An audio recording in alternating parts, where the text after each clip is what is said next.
All right, welcome back to the Apex Legends Global Series. We are now moving on to the lower bracket here for the North American qualifiers. And so it's your last chance here, Vicky. Our bottom 20 teams, excuse me, are now fighting for their final chance into the winners finals to see who will be able to secure a spot into the Pro League split number 2. I know, it's just so much on the line right now, Jamerson. Looking at how some of our teams already performed earlier on in the winners bracket, this is it right now. You are in that lower bracket and you are at risk of elimination, where some of these teams could be moving up into the finals tomorrow to fight for their spot in the Split 2 Pro League. And overall, I'm not surprised here, Jamerson, to see how a lot of our teams have been performing, but now I'm interested to see if some of these reoccurring teams now moving into the lower bracket are going to pick up some of that momentum since they were able to play the last 6 games. Yeah, both of our picks from the top of the show have found themselves here in the lower bracket, surprisingly enough. Both My Neck, My Back, and Dumpers. Really good performances throughout the Challenger circuit, finding themselves basically in their last chance. If you do not make it into the top 10 in these six games, you are out. That is done. That's over. You have to play through the Challenger circuit once again for a shot at the Pro League in a few months later on. Let's go ahead and break down how the action's gonna, of course, break out today. And it's ALGS standard here, so points matter, kills matter, and we saw how important placements were for some of our squads in the winners bracket. Shout out to CLG for being able to do just that, of course. And now they are going to be able to move on for the finals tomorrow. But of course, like you were saying, though, Jamerson, the bottom 10 teams, though, are going to be bowing out of even having the chance of going into the Split 2 Pro League. Now, the bottom 10 teams from the winners bracket will be facing off against teams that place 13th through 22nd in the Split 1 Challenger circuit. And this is going to have to be kind of like a reset for our squad that just got knocked down to the lower bracket, right? Because you're playing up against 10 different teams coming into this lobby. So we're back to that Wild West game number 1. Where is everyone going to be dropping here? How are people going to be playing? Are they going to be putting an emphasis on placement points, or are they going to be putting an emphasis on hunting down other squads to farm up those kills? Because we've seen in the past how much like the points break down, you know, for some squads that do heavily rely upon placement points, it's still like a 60-40 split, right? 60 for placements and then 40 for others. But other squads, we see them getting a nice 50-50 in terms of placement points and kill points. But here we go, heading straight into our first lower bracket match. Remember, this is it, our final 6 games of the evening. If you're in the top 10, you'll be moving on to our games tomorrow. And if you're in the bottom 10, well, that's it. You're done. You're going to have to look at the next circuit.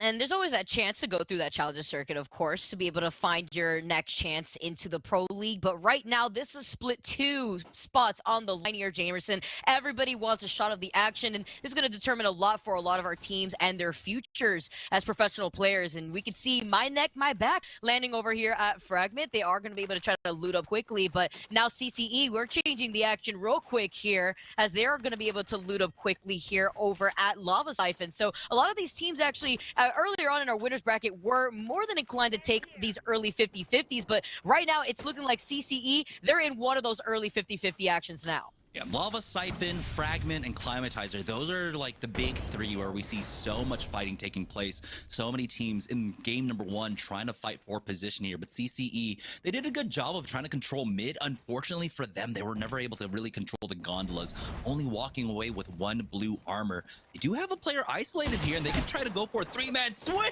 but oh my god! Doridium just 2-taps him, takes him out, and now he's going to charge forward on his own. That's why Tech Candy already went down earlier on. Doridium trying his best to fight back. Slatasoon needs to show up for this, and here he is. Has the damage been done? He's reloading that Mastiff. Gets that knock onto Plug Q, but he has no HP left. And oh boy, the action kicked off extremely early here. CCE narrowly surviving that engagement.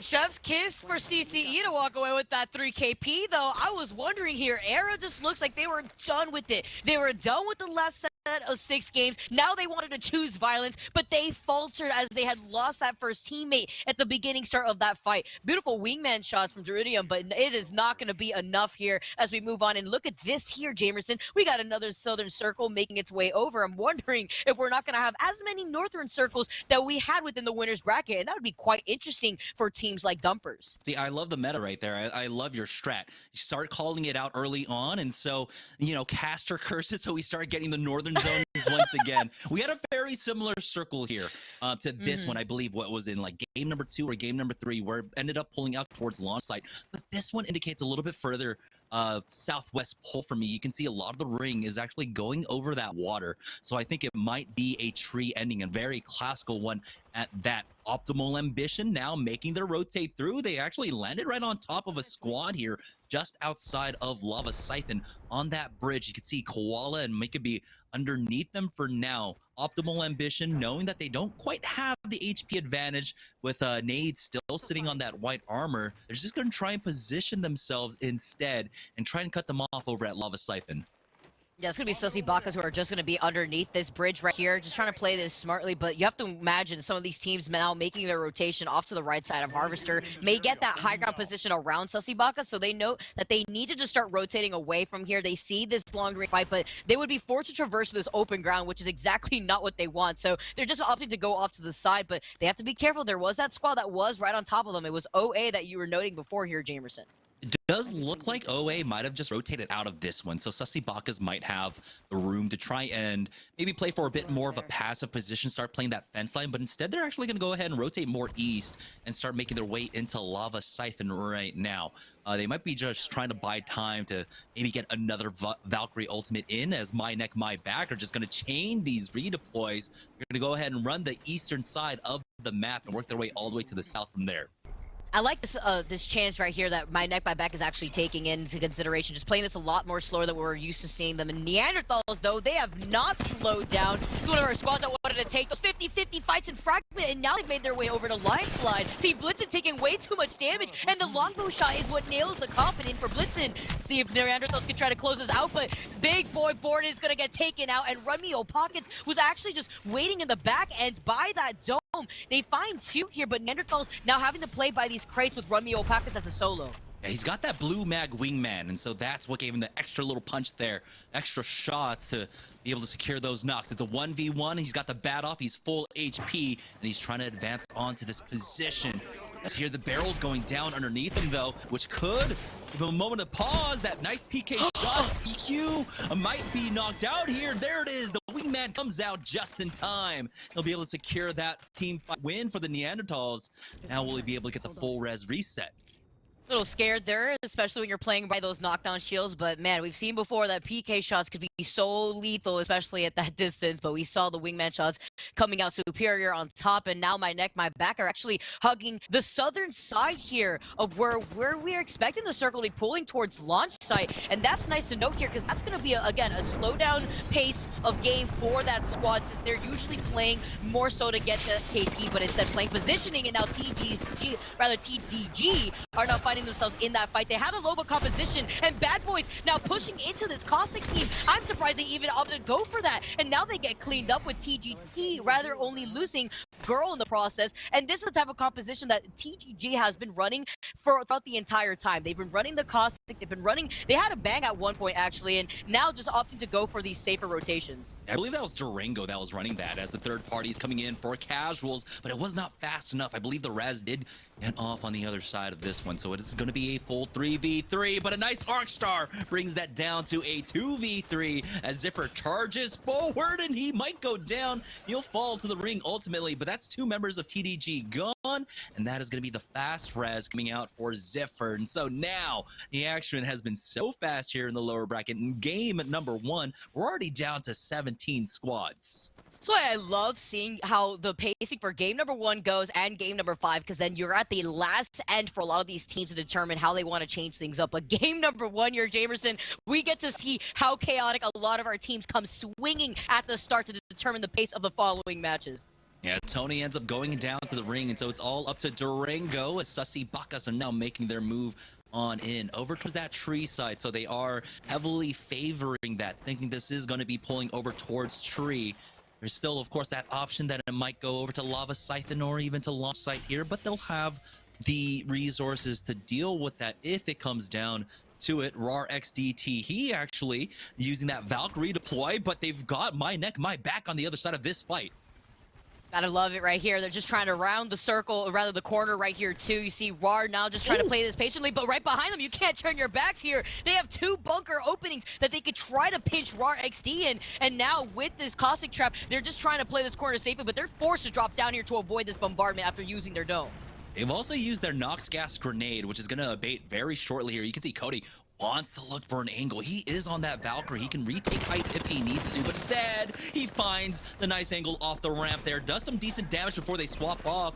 Moody might consider actually dropping down here as they're so close to securing a knock. There it is, onto the Ghost Squirrels. The bubble down now as they want to continue this fight. They need to buy time, though, as Petty Boss gets pushed, and that's going to be the down to Mooney here, left in a 1v1. He clutches up just in time, but he knows that third party is already coming. Yeah, they saw them earlier before, too. They noted there as they were holding down to that positioning the whole time why they didn't want to sacrifice any of the teammates trying to drop down for that fight. But now Stick Drift OP is going to be able to take all their loot away, close that out to prevent them from being able to get those banners. And now My Neck, My Back are just down to 1 man as they've been able to get away in time.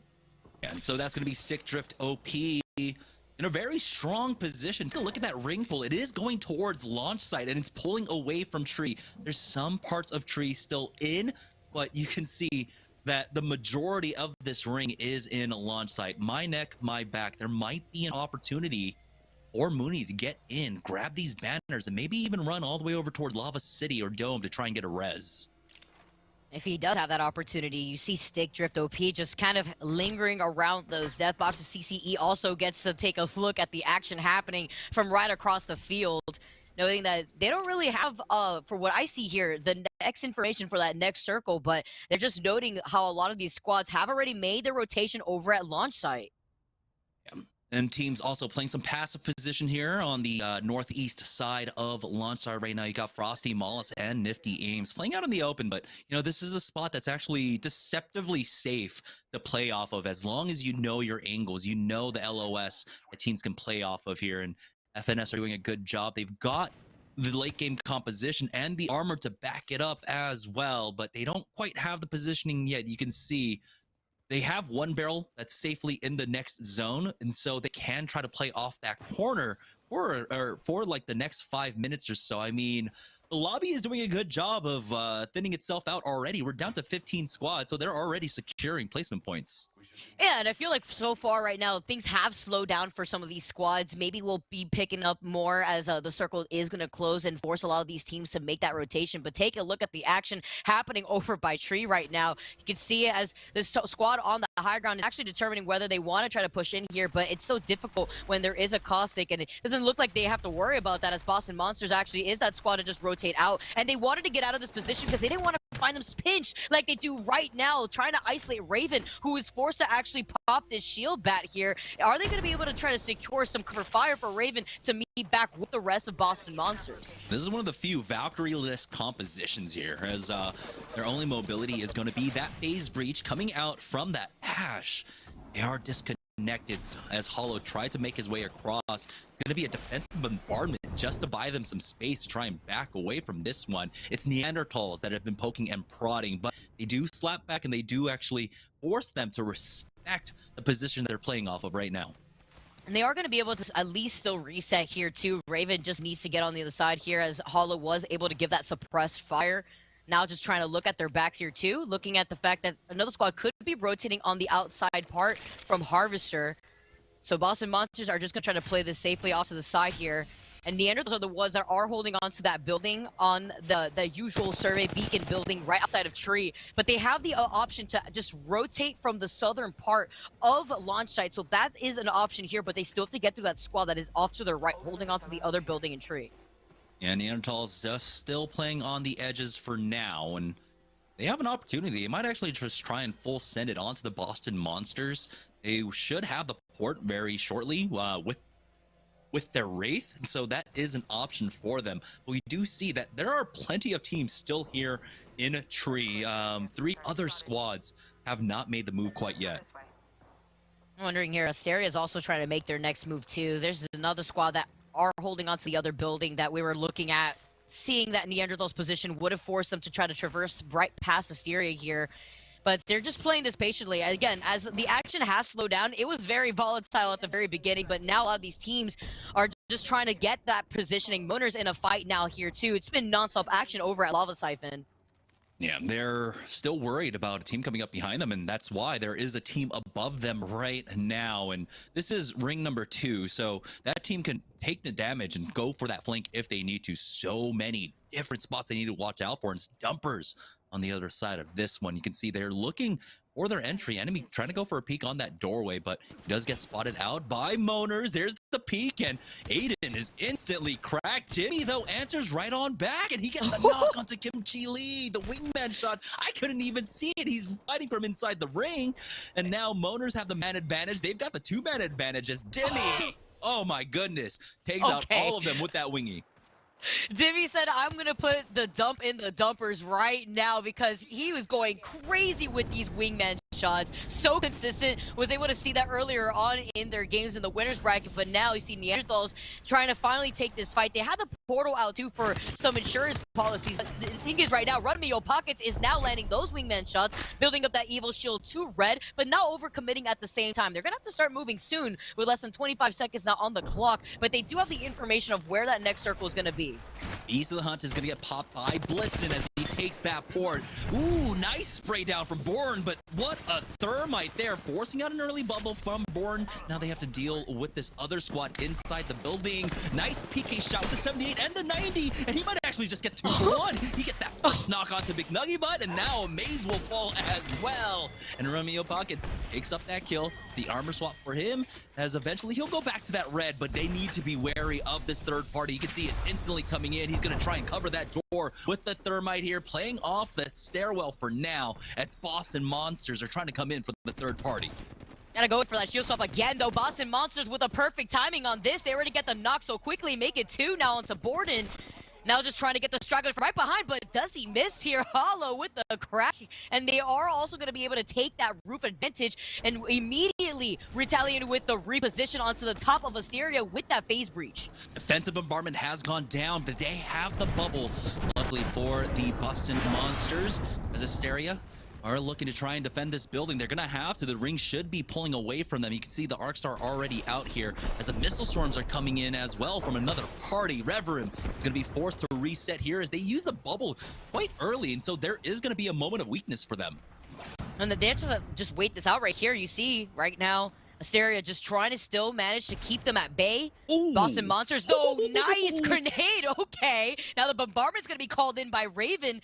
Also could play around the edges here of this opening, but with that bombardment, Asteria is not going to be moving out. They're going to be holding on to the inside of this building, and they are in the circle, so no rush here for Asteria as Boston Monsters are going to make some swaps with their equipment, give that gold helmet right over to Hollow. That was a really thoughtful ultimate coming out from Raven as well, because it still gave them access to the roof while denying both of the exits of this building, and so that team could not challenge them. So I love that play coming out from it. It's a small one, but it's a big one, and they also swap off that gold helmet to try and get the shields a little bit faster, to try and get that defensive bombardment back up. They've got 50 seconds to go before this zone starts closing in, and they need to deal with Asteria while they're also being gatekept by multiple squads. On the southern side of the zone here, you can see it is pulling over towards launch site proper, and it's Team Moners now that have to deal with this high ground, multiple teams around them.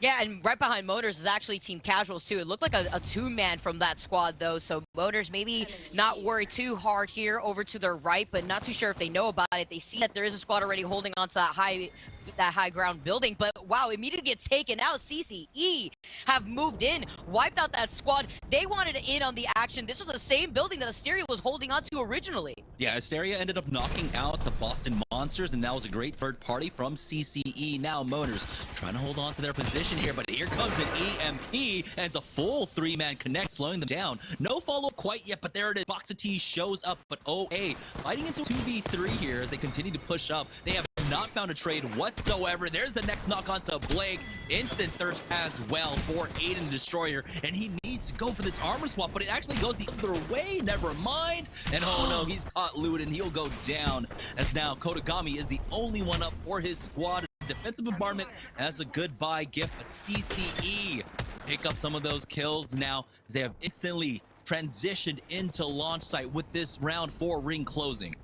Look how aggressive all these teams are forced to do now that they're forced to just rotate from inside the circle here. And you saw the Caustic Nox grenade coming in from Cold Cloud to go in for that third party right when we saw that squad finish their fight. But CCE in some trouble now as they are playing from that low ground rather early. So is Casuals here, but they do have the Caustic Traps to at least build in some cover, but it's not going to be enough with Zipper going down. This squad just having this high ground position. So much pressure. You're sandwiched right now. Casuals may need to be going right back because my neck, my back are now moving in.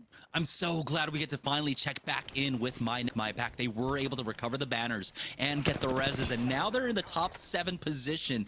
The beautiful high ground spot, but the ring is surprisingly pulling so hard over towards that southwest side. Round number 5 is going to be closing basically on that building here, and I'm surprised that we somehow have 7 teams alive in this ring. Impressive to see how you saw Mooney being able to get those banners, like you were saying, and still managed to get that res here too. Cold Cloud, they also have the Spitfire in the hands of Jimothy. So wondering how they're going to play this here as they still have that high ground position. This is the best spot here to be for these type of circles. You see these squads still on that low ground, but not enough pressure could be done in these angles because you're also getting pressured yourself from teams like My Neck, My Back who are holding onto that middle console with that high ground positioning that they also have. Ooh, nades coming in with a decent connect onto Ruzinho and onto Jimothy here. It's just going to force out some utility and some heals. But it looks like they are starting to slowly get starved out. That's the last of their cells. And that must mean that they don't have any bats left, that they're not hitting the bat throughout all of that. Doodles does spot out a rat on the low, but he's having some difficulty swatting that rat down. It's going to be Z Proficiency trying his best to survive. I mean, we're at that point where every single team you out-survive, you get yourself basically another point. So he is going to be dancing for his life. And Cold Cloud also has Sussy Bakas off to their right side too that have not revealed themselves just yet. Wondering here how Paulo's going to be able to try to play that, but you can see the grenade toss though now going in. It actually found proficiency in the process. Cold Cloud have now taken up this corner, and look at all these death boxes. It's looking like a graveyard here of just shield swaps. And just before that, though, Z Proficiency was able to kill the other rat left in this lobby. Now it's the final 4 teams. We got Sussy Bakas. We've got My Neck, My Back currently still up as a full 3. But Sussy Bakas, somehow, they're in this late game with double blue armor. So it must have been some armor swaps that they weren't able to swap off. They do have Cold Cloud stuck on the low, but how aggressive? How much do they try to go for these kills? Well, they can't any longer as a Nox Gas grenade gets dropped right on their heads. Exo will pick up one of those kills before it's traded by Stick Drift OP. Is there an opportunity for Flinzer to try and get this bubble? It's so close, 3 more seconds, but it does seem like he was able to climb back on in. Oh, this is so close here. He does have the dome at the ready, but he does not want to reveal that he's getting that res. He's just going to get the res secretly behind the safety of this gas trap here. See them just trying to create some of that extra space. 4 squads left here for our team. And Stick Drift OP are just like My Neck, My Back, who have not given up this real estate on top of this high ground. See My Neck, My Back actually rotating off to the side here too, but Stick Drift OP, they get the res and they get the reset. Yeah, My Neck, My Back are focusing the squad on the low ground there, and they will be able to finish them off. Now, it's the final 3 teams remaining. It's a 3v3v1. Stick Drift OP, My Neck, My Back. They have to deal with that last rat, and My Neck, My Back. They're just going to regroup and back away from this one. Mooney's got that Beast of the Hunt going. It's hard to see if he was able to actually get the scan on that last rat for himself, or if it's just a little bit out of range. Wondering here, he also saw that they were off to the right side too, but he's just trying to get a positioning right here with Neck, My Back, circling around the building, just try to cover these angles here. Love the way that they're just still keeping up a lot of this pressure, but they know eventually Stick Drift OP, they're going to have to rotate out of here, but they do have some shield swaps to work with after that last fight with Sussy Bakas. Oh, and they have the alternator too on Stick Drift OP's side, and it looks like they might have caught out the rats.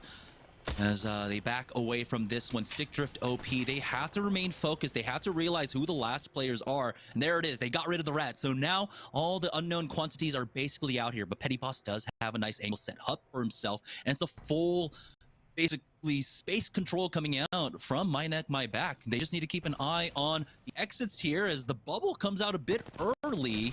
And now they're going to try and push out. Cody even holding the line there, getting that crack. Now My Neck, My Back, looking for some retribution from the winner's bracket. They're looking to bounce back strong. And I love the fact that this is still the same squad that kind of came in to try to third-party them too. My Neck, My Back want redemption here. They have the bombardment. They know they're going to have to leave eventually.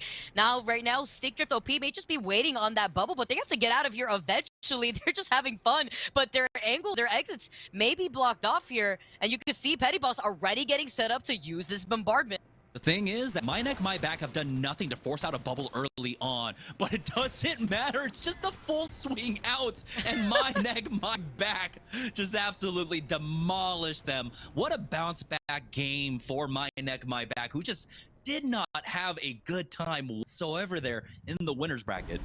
Yeah, and in the start, too, they had lost both Petty Boss and Cody, but Mooney was still able to get those banners, get the res, and still hold position on that southern part of zone. You have to talk about the fact that they got to launch site first. They knew where that circle was going to be pulling, and I like this change of pace that we're seeing from this squad. Now kind of slowing things down, playing positioning more than anything in comparison to their action that we saw in the winner's bracket. I mean, that was something that we were talking about throughout the winner's bracket games, right? The fact that they had to end up going over to Fragment West because start a fight were dropping at Frag East meant that they were in direct contention with Neanderthals, and that 50-50 basically meant that neither team had the priority on the rotate. But you can see here now that we're in the lower bracket. They're able to drop over at Frag East. They have the priority rotate coming in from center zone once again, and they picked a really good spot. Now, they did have to recover, like you had mentioned as well, but what a way to do it, and they picked up a lot of kills along the way. You love to see it here. This squad is coming back, and they want to maintain this spot here, too, because now this is the lower bracket, Jamerson. That's game number 1 in the books. We got 5 more to go, but don't go anywhere because on the other side of this break, we'll have game number 2.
Welcome back to the Apex Legends Global Series. This is the lower bracket for Split 2 qualifiers here. That means we have 5 games left to go. Now, my neck, my back, were able to just hit that mental reset after the winner bracket games, and now came out swinging here in game number 1, Vicky. And you'd love to see it too. They were able to make that comeback after losing 2 members of their squad and still maintain their positioning, maintain their aggression, and still at the very end, were able to funnel that team from inside the building to kind of rotate out there. But I love the look that we're seeing from some of these squads that we were able to watch their performance in the winners bracket just make a complete turnaround with their playstyle too. And that's part of the adaptation that we were noting earlier on just in that winners bracket to see how things are kind of going to transcend as we were going to proceed through these loser bracket games. Yeah, I think CLG just basically set like the roadmap for victory, right? Because they were able to play for that late game. They were able to play a lot more cautiously in the early game and ended up with what, 87 points, I believe, after 6 games and multiple wins behind it as well. And so now teams are starting to make that shift on over. My neck, my back, definitely happy to be able to play a little bit slower as well now that they are able to get a priority drop and priority on rotates.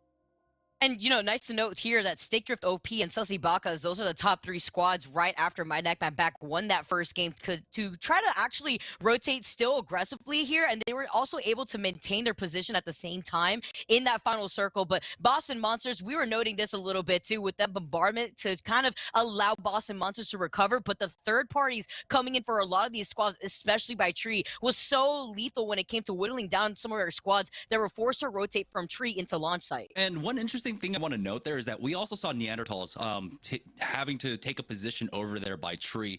Now, the proximity of Fragment East and Fragment West to a lot of the zones are fairly the same, right? But Fragment East has that better priority rotate, which is why we got to see My Neck, My Back be able to hit the scan first and then realize exactly where they want to go before the ring starts closing up. And then they were the ones that were able to get down to the God spot. It's so interesting when you look at, you know, how close drops can be, but how much of a difference it makes. The small, I don't know, 50 meters in difference in drops.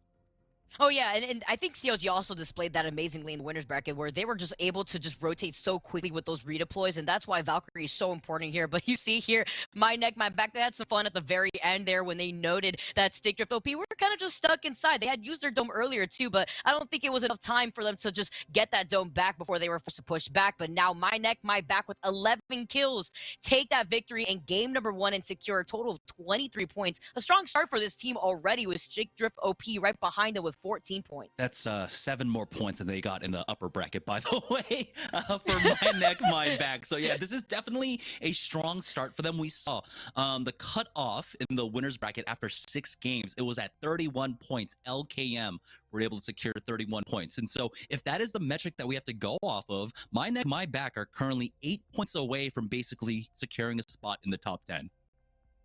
All right now, My Neck, My Back already starting off way stronger than we were expecting here, but this is exactly the type of team performance that I was expecting from a strong team like My Neck, My Back. Now, Stickdrift OP also need to try to match that momentum that they were able to bring into game number 1, but CCE, we need to talk about those third parties at the perfect timing. We're able to secure and sweep up 8 kills here too, but they did not get the placements that they may have wanted to secure since they were kind of forced to play through that low ground when it came to rotating away from Tree into launch site. Yeah, and it's great to see that, you know, we have this double elimination format because we're getting to see teams that just narrowly missed out on getting into the upper bracket and stuff like that. Teams like Stickdrift OP, who had some really good runs throughout the Challenger circuit, just barely missed out on being able to secure that top spot into the winners bracket. And so now we're seeing their performance show up here. They're currently in second place, like you said, with 14 points. CCE with 12. Sussy Baka showing up with 9.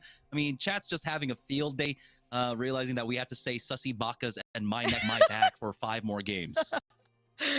Man, they should have, you seen beforehand, you saw moaners up there too, you know? I mean, you know, I feel like at the end of the day, they have to keep in mind that they have to grief the casters too because of our casting curses, Jamerson. But you know what? We're here to stay. And Dumpers too, another squad that I was surprised to have a bit of a shortcoming in that first game because they were really able to pick it up in that final game in the winners bracket. But here they are with only placing 15 right now with no kills. It's quite unfortunate here because I was expecting more, but we have to see if maybe that's just one of those squads that need to pick up that momentum. But game number 1, still 5 more games left for our teams. And here we go, heading into game number 2 of the lower bracket.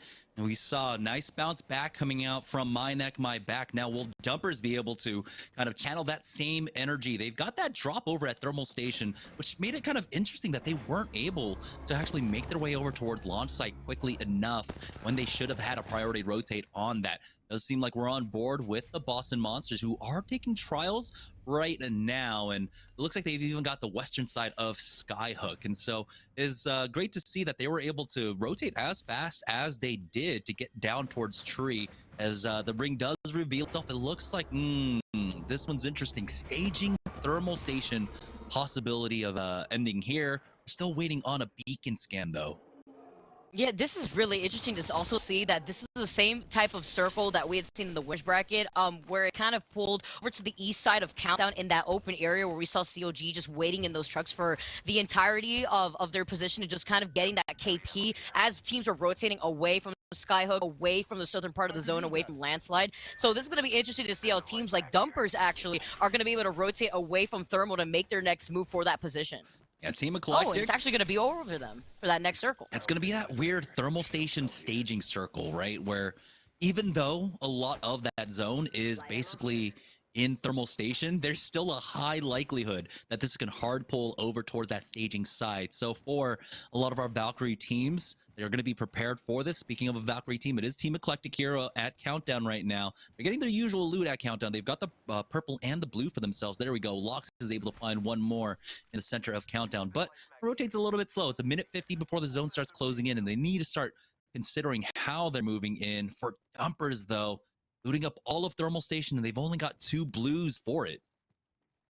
Unfortunate here, but they do have that purple light mag. They don't have the Valk either, but they do have that jump tower, so that way they could just try to take that sniper position in the middle of Thermal if that's the chance that they want to take here. And they do have information on that next circle too. So now with OA actually making their way over to Thermal Station, some of these squads not wasting any time to hold that final positioning. And that's going to be OA already getting the crack, trying to catch one of Dumpers off guard. Yeah, Boxa T just 3-4 shots away from securing that blue armor for himself, but now the options are kind of limited for Team Dumpers. I mean, they had so much time to loot and trying to find a spot, but it's going to be Optimal Ambition taking position on basically this choke. They'll have access to that northeast choke along with the choke just to their north and access to both of these buildings. But Sussy Bakas are moving into the area as well as they're making their way across the train tracks just outside of staging here. Now, the big question is, where do they want to play this? Or maybe they actually just play off of staging because there is a beacon there.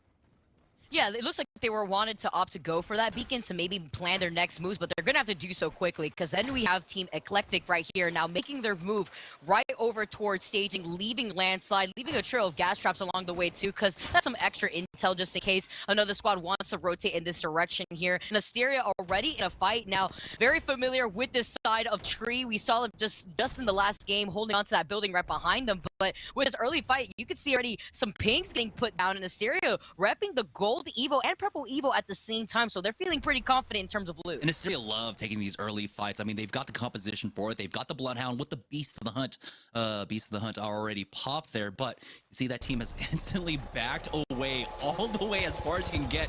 Dumpers, though, finding themselves in a little trouble as Folsey needs some time to heal up. It looks like they tried to make a push onto OA, but they're the ones that are getting punished. You can see another team is actually showing up throughout all of this as well, coming from that choke. Enemy is not safe on the other side of that building now as Kim Chi will fall. Folsey goes down to next, and Enemy only picks up Boxa T throughout all this. It's still down to a 1v1 though, as Nades is trying to chase after him, but he knows that the third party is here. You can see they have shown up, and now Nades is left to fend for himself in a 1v3 here. And right here, you see OA now pulling out the res, but is it too little too late? I believe that's Roller Theory that have made their way over for the third party. You were talking about it before here, Jamerson, before we saw Dumper try to take this fight, and Roller Theory taking some pressure themselves, but they do know it's only one, and they close it out on him. It's McNuggy Butt who manages to close out that final member of OA, and now they're also going to be able to take real estate, but here comes the fourth party, if you were asking for it before. Sussy Bots as well have now made their way over to Thermal Station here, and now this is going to be what we were expecting before. So much early game action as a lot of these teams make their rotation into Thermal. Yeah, My Neck, My Back tried to play inside of Thermal Station early on, ended up getting pushed. I believe Cody was the first one to go down. Petty Boss might still be alive for them, I would love to do a check-in. Never mind, actually, we're down to 17 squads, 51 players. So the winners from game number 1 are actually out early on with, I don't even think they put up any points. And so that's not a great game number 2 for them as we join on board with FNS, slowly making the rotate in. Now coming up towards Harvester as more fighting's taking place. Era, they will take out the Neanderthals. Oh man, so much action already happening there. FNS, they want in on some of this action. They're making their way over there, passing Harvester, but it's also managing and just trying to close out some of the rotations that we're also going to be seeing from a lot of these squads, leaving a landslide to, like we were saying earlier before, from Team Eclectic when they wanted to rotate already towards staging. So FNS is trying to get some of that intel here as some of the fighting was happening in the kill feed earlier that we were saying, but Cold Cloud now with a nice longbow here, fully kitted up. Jimothy is trying to take some of those shots, but they don't want to try to fully send it here. They'll be forced to traverse through this open ground, so. I wasn't keeping like that closest of eyes on the kill feed. Is this Asteria on the other side, or did they already wipe off Asteria? You can see there's a gold armor for Ruzino here, and we are down to 16 squads at this point. So if we can swap around to check in, I would love to be able to do that for the time being, as the action should slow down. The action should slow down, but I wouldn't be surprised if teams just kept the pedal to the metal. Especially since a lot of these teams are going to be rotating from the southern part of this map away from Tree into Thermal, with a lot of the action happening in the northern part of Thermal. We already saw 2 of those buildings getting contested out of that choke point away from staging. So CCE, though, now just opting to go for a safer approach. They're just wanting to get as much loot as possible. I mean, with those full blue Evos, that's definitely what that move is going to be as they open up the vault. And here is that fight. It's going to be Era that are actually on top of this cart. They already have intel for that next circle too, so they were able to get that beacon. Yeah, triple take shots ringing across the bow, but unconnecting quite yet as Tech10 decides to actually drop down onto the low. Now he will, of course, have that phase breach to use, but it looks like it's just going to be a full rotate out from the entire squad. Not positioning oriented, not trying to get into this fight. It looks like they are just trying to avoid this one for the time being. Scan out from slots, and he does note that it's all 3 members up there, but again, it's so early on in the game. Then they've just used their bubble. Do they want to get aggressive here? They need to buy time for that bubble, but the nade just lands right in the middle of them, dishing out a little bit of damage. FNS, they have them basically stuck in a bowl here. Yeah, and FNS also just wanted to rotate all the way around them, kind of sandwich them too. They noted that, which is why you saw Tech Candy just drop down from the high ground. They didn't want to put themselves at risk of also getting third party. Now seeing the redeploy coming in from south of FNS, they want a piece of the action here, and FNS are just going to hold this position. I like this spot, but another redeploy from across the map. That may be that squad that is leaving the vault here, I'm wondering, but FNS still just want to hold this position, and they are also hearing a lot of the fighting happening over at Thermal Station too. Yeah, they can't get into a heavy engagement because at any point a Valkyrie could just like basically land on top of them. So I like the patience coming out from them. Era made their way out from underneath that low ground now and are starting to move on up. But TDG find themselves in a tough spot. Oh no, Tony is the only one left alive for the squad now, as Durango and Girl have been finished off. There's going to be Roller Theory continuing to find kills here. And it's the same choke point, too, that we were talking about before, by that building north of Thermal Station, and TDG just having to play this as a rat.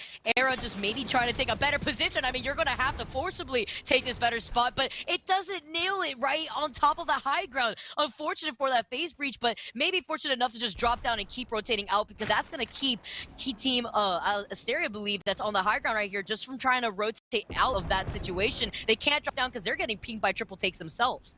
All right, that's a nice check-in with Asteria, so they are still alive, and they have access to this northeast choke for now, and they realize they do have to watch their back. Getting hit by the triple take from the middle of Thermal Station. Zalazura, he's got plenty of cells, though, so he's going to be fine tanking some of this damage. A scan reveals there's no one beneath him, and that might make them feel a little bit safer than they actually are, because they still have to worry about their back. And yeah, there it is. Drago is going to be keeping an eye on that for now. But Asteria, another squad that we were expecting a lot more out of coming out from the winner's bracket. We'll see if they can bounce back here. It's just game number 2, as it looks like the Boston Monsters find themselves in a fight. They're just continuing to play the edge here, and they are able to pick up a kill because of it. And they still are able to play very passive aggressive too. Now you currently see how a lot of these squads have made their rotation. One squad already holding on to that sniper building. You can see Exo and Sushi right up there too. But the one thing about that spot is once you're up on that sniper tower relatively early, you're also wasting away a lot of that ammo that you're going to need for the later game. And now Bad Boys are getting pressured out too. And take a look at this composition that I'm seeing right here. We have the Pathfinder out and about. No Valkyrie this time around for Bad Boys. Yeah. Definitely Bad Boys for life here. I am down with this comp. I love it. It is so aggressive. It's got so much movement. And of course, it's got my boy Pathfinder in. Promos, thank you so much. But this is a comp that doesn't have so much utility when it comes to rotating. So they do have to be careful. You're continuing to get tagged by Stick Drift OP, like you said, that are playing on top of that thermal station tower. Boston Monsters now making their move down south, finally getting out of Skyhook, finally getting out of Countdown here. They shouldn't run into too much resistance. We did see there were a few teams over by staging, but the majority of them have already moved out. Oh, it does look like we do have a full three-man, though, lurking. It's going to have to come down to a scan from Boston Monsters to catch this lurk.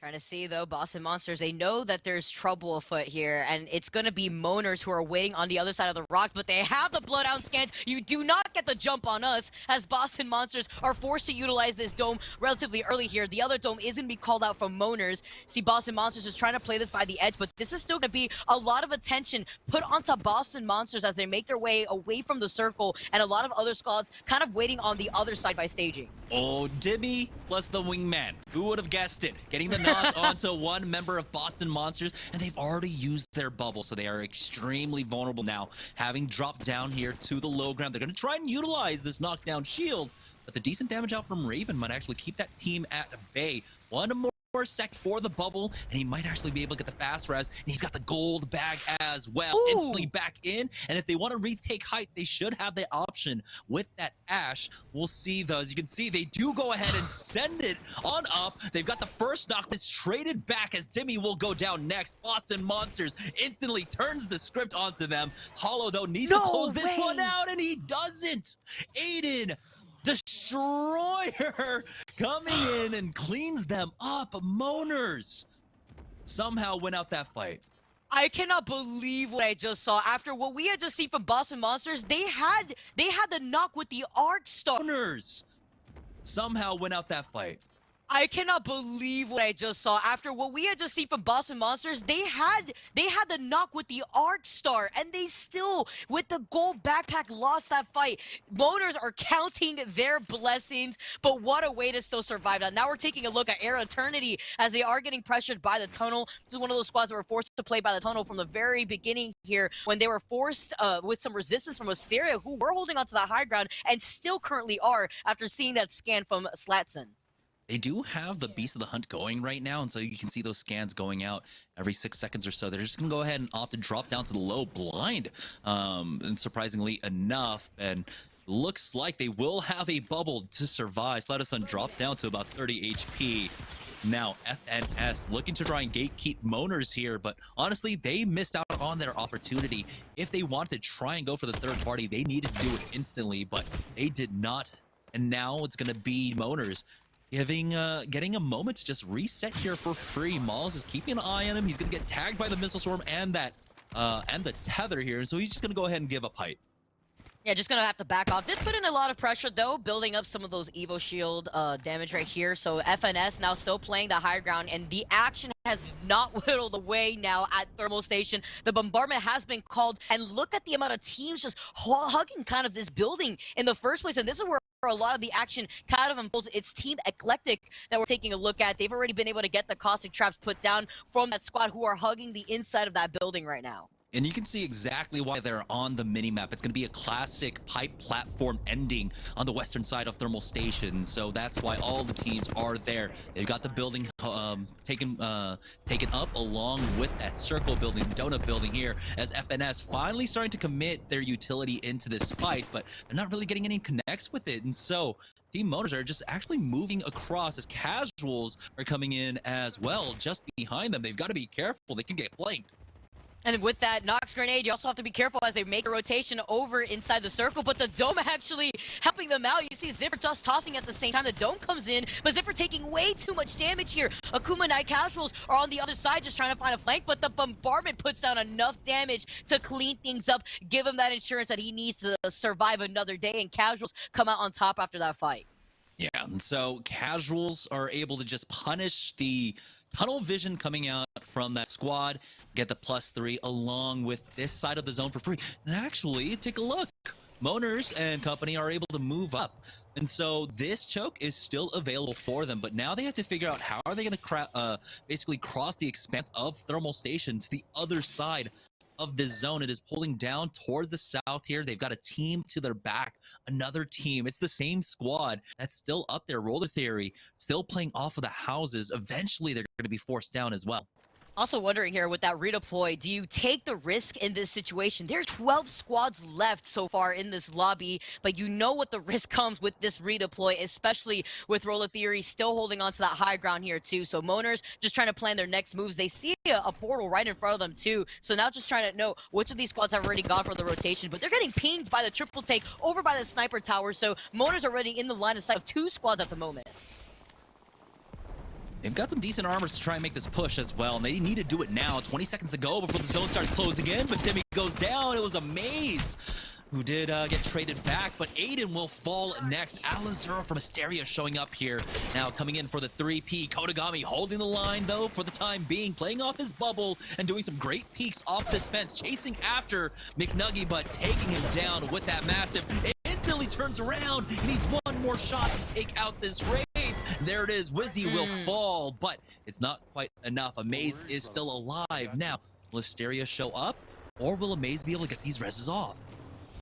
Oh man, it's going to be tough. He is going to be able to get at least one res here, but CCE is on their tail. They could try to push in, but they're just opting to redeploy instead. They saw the fight happening, but this is one of those moments where you have to determine whether you want to use this redeploy safely or you want to just try to play this aggressively, land on the squad, but it's too risky with their 2 blue Evo shields this late in the game right now, Jamerson.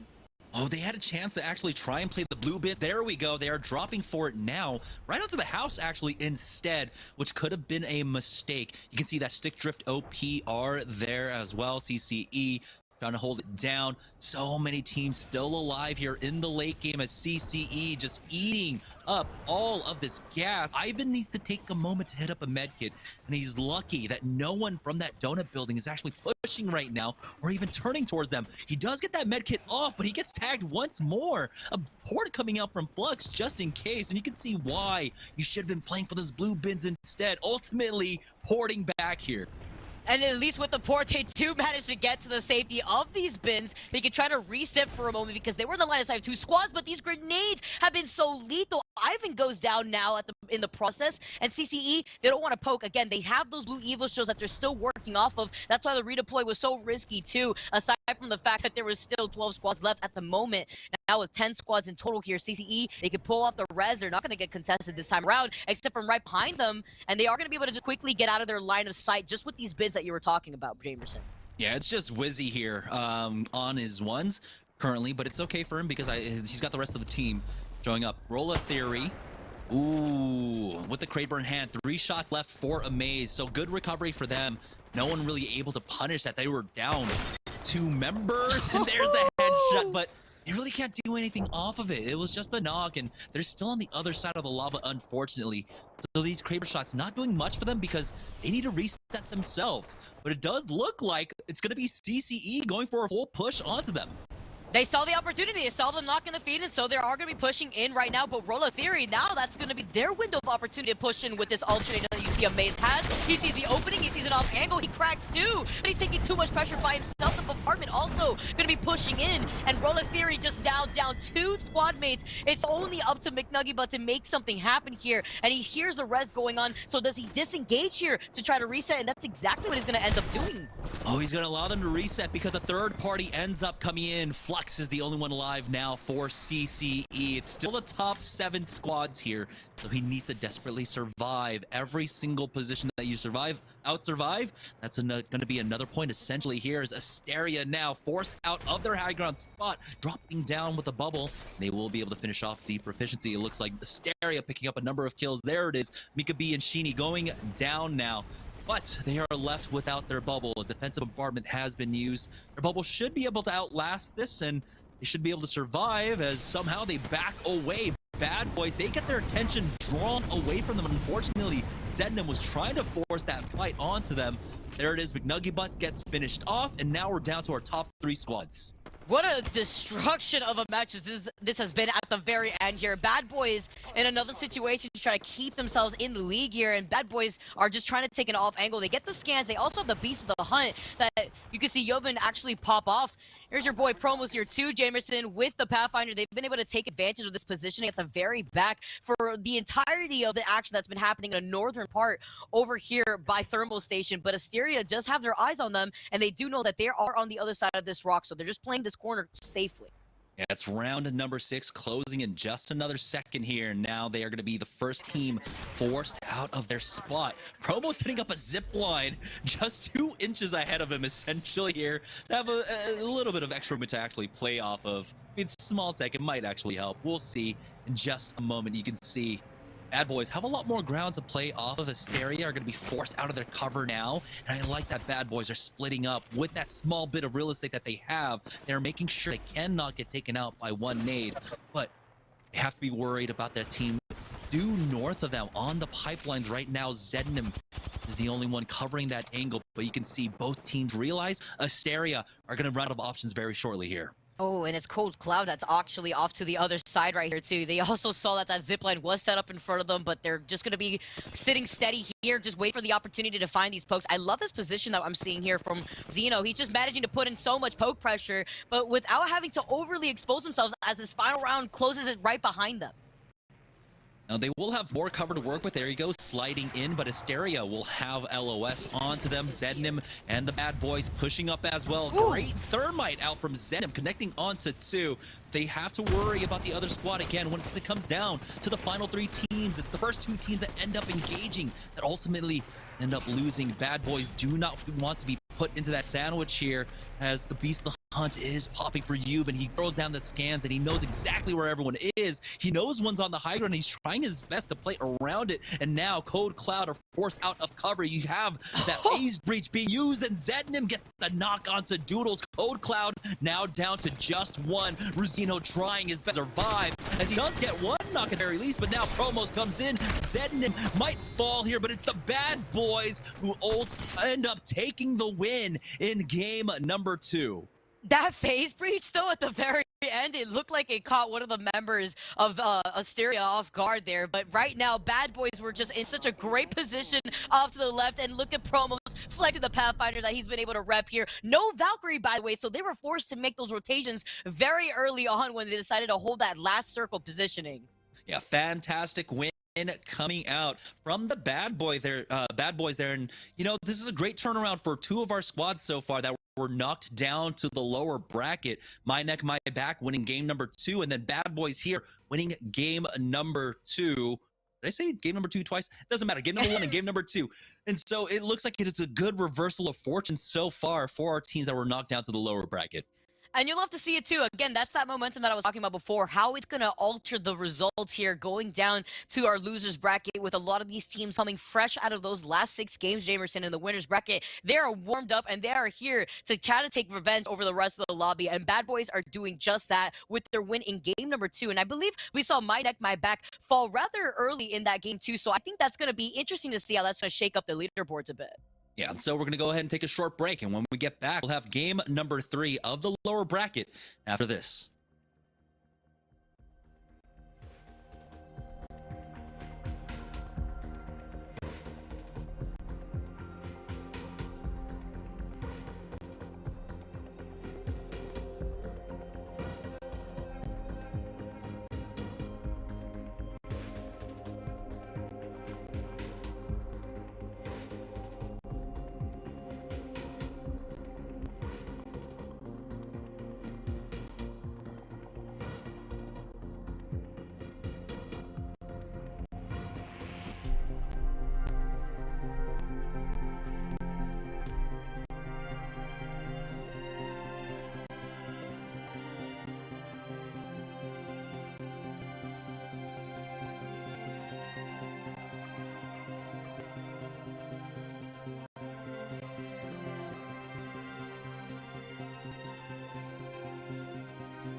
Hey, welcome back, guys, to the Apex Legends Global Series. We are moving on to match number 3. But in match number 2, there's the Bad Boys who ended up taking the dub there. And in great fashion, I would say, the Pathfinder win.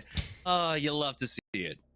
I love it because we also get to see a mix-up in composition. But Bad Boys, not only did they win that game number 2, Jamerson, they won with a lot of kills in their pocket. So very similar to how we saw My Neck, My Back pop off game number 1. I believe they finished with 11 kills. Bad Boys are right there, right behind them now, taking another victory here, and rather just their first victory here, making that comeback after their performance in the winners bracket.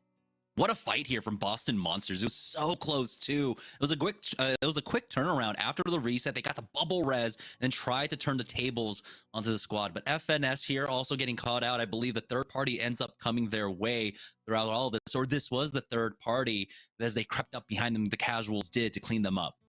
I love it too because you got to see a lot of that action on that northern part from a lot of these squads rotating away from staging into thermal station, and I felt like that's where a lot of those rotations were just cut off by a lot of these teams who had already taken that end circle positioning. Actually seeing that happening from CCE, who had redeployed outside of these blue crates that you were noting here, Jamerson, kind of into the line of sight of 2 squads at the same time. And Roll of Theory, another squad, they got that headshot, but they weren't able to push in just yet until they saw that CCE had taken advantage over that knock, and Roll of Theory at the same time were put into a pretty tough situation here because although they were able to get those few knocks, it was CCE that still was able to stay in that fight and put on that pressure. Yeah, that's where, like, I'm thinking, hey, if you're a Bloodhound instead of that Crypto, you know, you'll have a little bit more presence in the fight. The scans would really make you aware of everything that's going on. And this is how Bad Boys were able to do it. They use that phase breach and take this high ground away from the other squads and ultimately drop down for the win. It was still pretty close there coming down to the 2v2, but you can see Zednam was 1 tick away from going down. It still was enough for Bad Boys to get the win. And like you said, Vicky, they had 14 kills. Oh my goodness, that's a 26-point game for them. You'd love to see it here. They're raising themselves up on those overall leaderboards. Asteria right behind them, though. 5 kills, but securing second place. Cold Cloud right there, too. So you could see overall, looking at these squads who have managed to get 1st through 5th place in that game 2 alone, that Bad Boys secured the majority of those kills in the lobby. But look at how scrappy it was for the rest of the lobby. Asteria 5 kills, Code Cloud 5, Roll of Theory with 7, Sussy Bakas with 7 as well. I mean, this is just a good indicator that the teams are looking for these fights. They're looking for their moments of opportunity to try and sneak up on squads and catch them unawares. And we saw a lot of that in game number 2. So I think moving into game number 3, a lot of teams have to be wary. They have to tighten up their gameplay and how they approach this. But let's take a look at the bottom half of the leaderboard. Stick Drift OP there in game number 2, only walking away with the 2 placement points there, along with Team Eclectic. Yeah, you saw, we actually noticed that Team Eclectic were trying to prioritize those rotations, but were doing so slowly, so they weren't able to secure any KP themselves here. But this is kind of been the habit of game number 1 and game number 2, where we've been seeing a lot of these early game fights. It feels very volatile in the middle of these rotations, but then you have by the 15th to 14 squads left overall where things do start slowing down because a lot of these teams start prioritizing cutting off the rotations from the other squads that haven't made their way over to where they predict the circle is going to be pulling for the final circle. Now, it was in game number 5 where things finally start to slow down here, but I feel like with so much more on the line, you don't have, you know, the safeguard of just being dropped down and relegated into the lower bracket. This is the lower bracket. Do you think that maybe teams will start slow playing things now a little bit earlier here in game number 3? That would be interesting with how volatile it seems like a lot of these squads, especially looking at the top end of the leaderboards for that second game. You saw between second or rather 3rd or 4th place already securing 7 kills, how keen a lot of these squads are into securing these kills. I feel like we're going to see more of a change of pace like we had seen from My Neck, My Back in that first game where they won, but they slowed things down by securing their last game positioning. And for just the awareness that they also had with a lot of the other squads around them, I think I'm going to expect a lot more of these teams to slow down. But again, game number 1 and game number 2 early on just seems so volatile that I'm wondering if we're just going to see a lot of these teams slow down from the very beginning instead of waiting halfway through a lot of these games that these squads end up slowing things down. All right, we're going to find out as we head into game number 3 of the lower bracket here for the Apex Legends Global Series Split 2 qualifiers, joining on board with TDG, a squad that tries to slow play it themselves. They are running this Loba composition. Unfortunately for them, they've been meeting a lot of resistance on their rotates. I feel like overall, the way that we've been seeing TGG play with their playstyle, they love to plug the edge of the circle. They like to play things very patiently. But I feel like right now, they do have the Valkyrie, they do have the Loba, like you made mention, so they're not going to be denied on loot, but maybe trying to prioritize that positioning for the final circle ahead of the game, like we had seen in the last game with Roller Theory, may actually benefit their playstyle, especially since Girl has been on this caustic since we've seen them earlier on in the Challenger circuit. What I'm surprised about is that they actually get Climatizer to their own, and this is typically a kind of priority drop for a lot of squads. They highly value it. They love the loot that comes out of it. The armor consistency is incredibly high, but no one is challenging TDG. I wonder if that was just some sort of, agreement that came by from our squads, or just no one really wanted to try and take a 50-50 for it. It would be kind of surprising because the loot that you can find at Climatizer is amazing, especially when you're traveling from that north part of the map all the way down to a lot of the action that you usually see takedown in Fragment and Epi. But we're going to have to see now as we change our looks here. It's going to be McNuggy Butt and Wizzy actually just trying to rotate off the side. Amaze 2 and doing a great job, but they already have the purple Evo, blue Evo, so they're sitting pretty happily here over leaving Lava Fisher, but they're probably getting a whiff of the action actually happening over here in Trials as Boston Monsters actually are trying to finish up Trials right now. Yeah, and that's where the ring is indicating it's going to be pulling up towards. We saw a really hard pull up towards the Countdown Trials side, and so we'll see if it continues to pull maybe to the western side of Trials. We've seen plenty of circles there, or there's even an option that this can continue to go over towards Countdown, but Boston Monsters are definitely in a great spot for it. They'll have Sniper Hill to play off of. They've already got 2 purple armors, and of course all the sniper guns that they can use up here to try and farm up that additional damage for themselves. In a really good spot right now are the Boston Monsters. Oof, yeah, this is the place to be here for Boston Monsters. As long as we could see, maybe Hollow does get a long-range gun here, but they already see a squad actually right behind them. They're already taking some early shots too. So now Neanderthals, as we take a look at what they've been up to, looks like they went in for an early rotation. They looted up quickly, and now they're going in for another rotation, actually, just now utilizing the redeploy instead. They still are rocking the 2 white Evos and 1 blue Evo, so maybe not having the best loot on drop is their option, which is why they're rotating early. Yeah, they could be looking to just try and play the north side of Countdown. There is Roller Theory, find themselves in an early fight.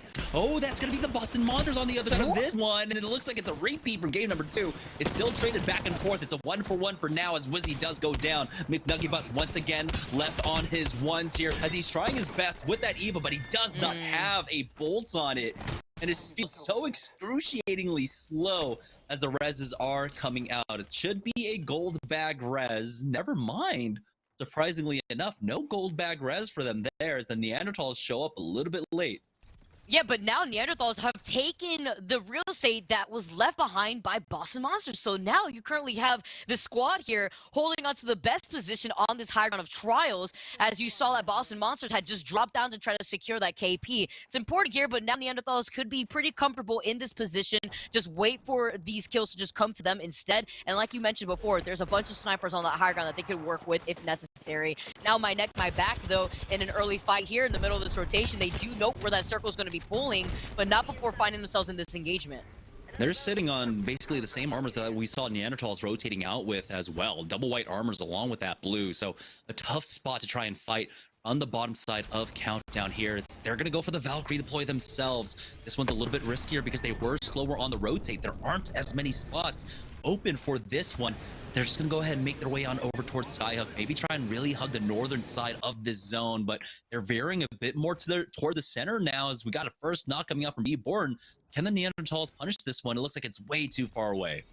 Yeah, they're just going to count it right here. They also note that there is going to be that squad rotating from right behind them, the redeploy that just came out here, and they're just going to hold this high ground position. They have the portal too, but Trials has already been looted. We noted already from Boston Monsters, they took all that good loot and they're just playing right outside of Trials. Now on the other side though of the map, we still have RAR XDTE coming out of the circle. They have a really long way to go right now, but just noting here, they have the purple Evo, they have the 2 blue Evos, so they're sitting pretty happily in terms of loot as well as the purple light mag attachment that you currently have Squirrels actually rocking. They're moving like there's a team here, and there was a team close by. It was Cold Cloud, who've actually moved out, and they're making their way towards launch site now. They'll have the option to just balloon and, of course, redeploy once again. They'll take a little bit of ring damage, but it's something that's pretty much negligible for themselves. I want to see if they actually turn around to see that there is a team inside Dome. A little funny here because now Cold Cloud, they're going to just be rotating away with these jump towers. And again, that was a squad right behind them that noted that there was a Cold Cloud just sitting on top of them. But they get that scan with the passive, and now they could note here that there is a squad already holding onto the roof of Lava Siphon. They're taking so much pressure already, though, not even having the opportunity to poke. Yeah, they could just drop down onto the low and try to use that Valk redeploy, or do they try and get greedy to try and hit another balloon instead? And it looks like they are just going to go ahead and put, of course, just hoof it here, but they're still getting tagged. They're still getting chased down. It's Onyx Gaming over here at Lava Siphon turning onto the pressure, but they need to start moving in with the zone as well, and so they'll be able to outrun that for now. They have the options. They have a balloon coming up, and for the time being, it looks like it's going to be relatively safe. A slower game number 3 here as round 1 is closing, and we still have 19 squads alive. It looks like, Jameson, what you were predicting earlier, just the slowdown of pace here for our games are definitely going down as Dumpers are just securing this building. They have great armors to work with, too, with Kimchi Lee putting in some of that pressure with the Hemlock. But I like this position here for Dumpers because they have a wide variety of options if they do manage to figure out where that circle is going to be pulling. Sometimes we've even seen the circle pull outside of Trials, more so that northern part of Trials instead. So that'll allow Dumpers to kind of take the back roads, or rather the back train tracks, to try to go around Trials to avoid the action that's going to be happening on the west side of Trials by Skyhook. Yeah, this position just gives them so many options, right? Like you said, they have access to Trials here if they want to play off the train tracks, but if they need to, they can go through Countdown as well. They'll deal with a lot of resistance, though. As we can see, Era is already set up here, and they actually have a lot of ring estate. Take a look at that. They've got the north side basically on lockdown, along with the eastern edge. Tech Candy is the one that's playing basically on his ones. He is on that Ash. Will have that extra mobility to play off of, but I'm so surprised that they have this much room to play off of.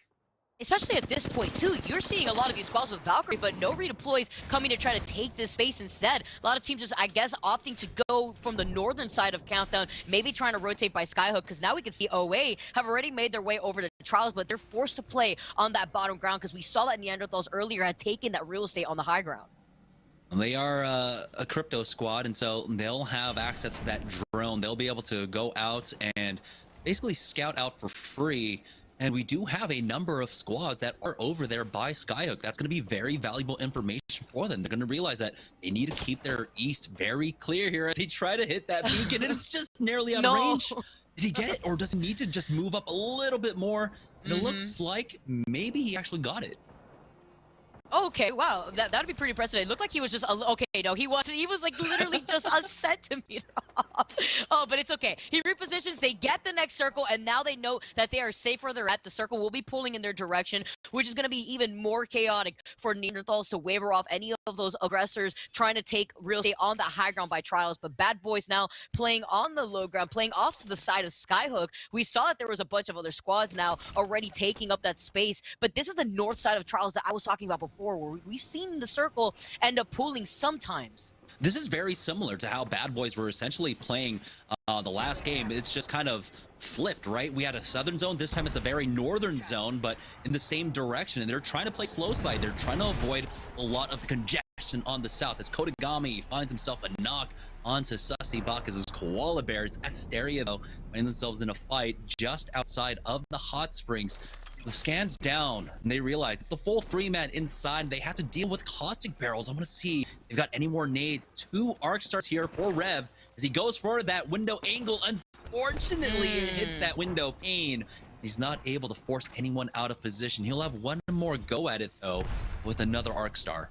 What's so unfortunate is that this is taking up some time, and this is making a lot of noise here at the same time. And Asteria just understand that those caustic traps are not going to allow them to push here. So they may just call it a day and just back off instead. And that's exactly what they're going to do. They don't like the fact that they spent way too much time trying to funnel that squad out of the building.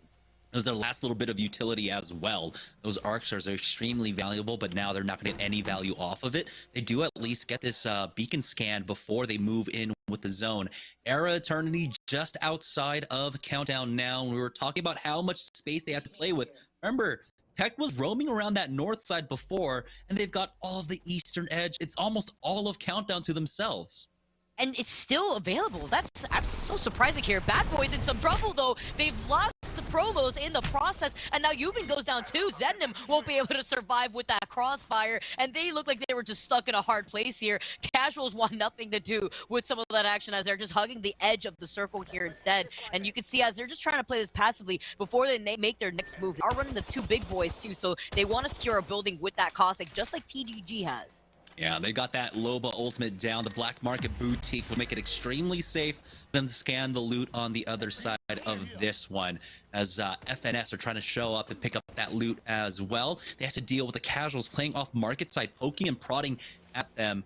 But they will at least be able to secure this loot for the time being. But will the ring continue to pull over towards that western side? We're going to find out in just a moment here. There's 30 more seconds for round number 2 to close up.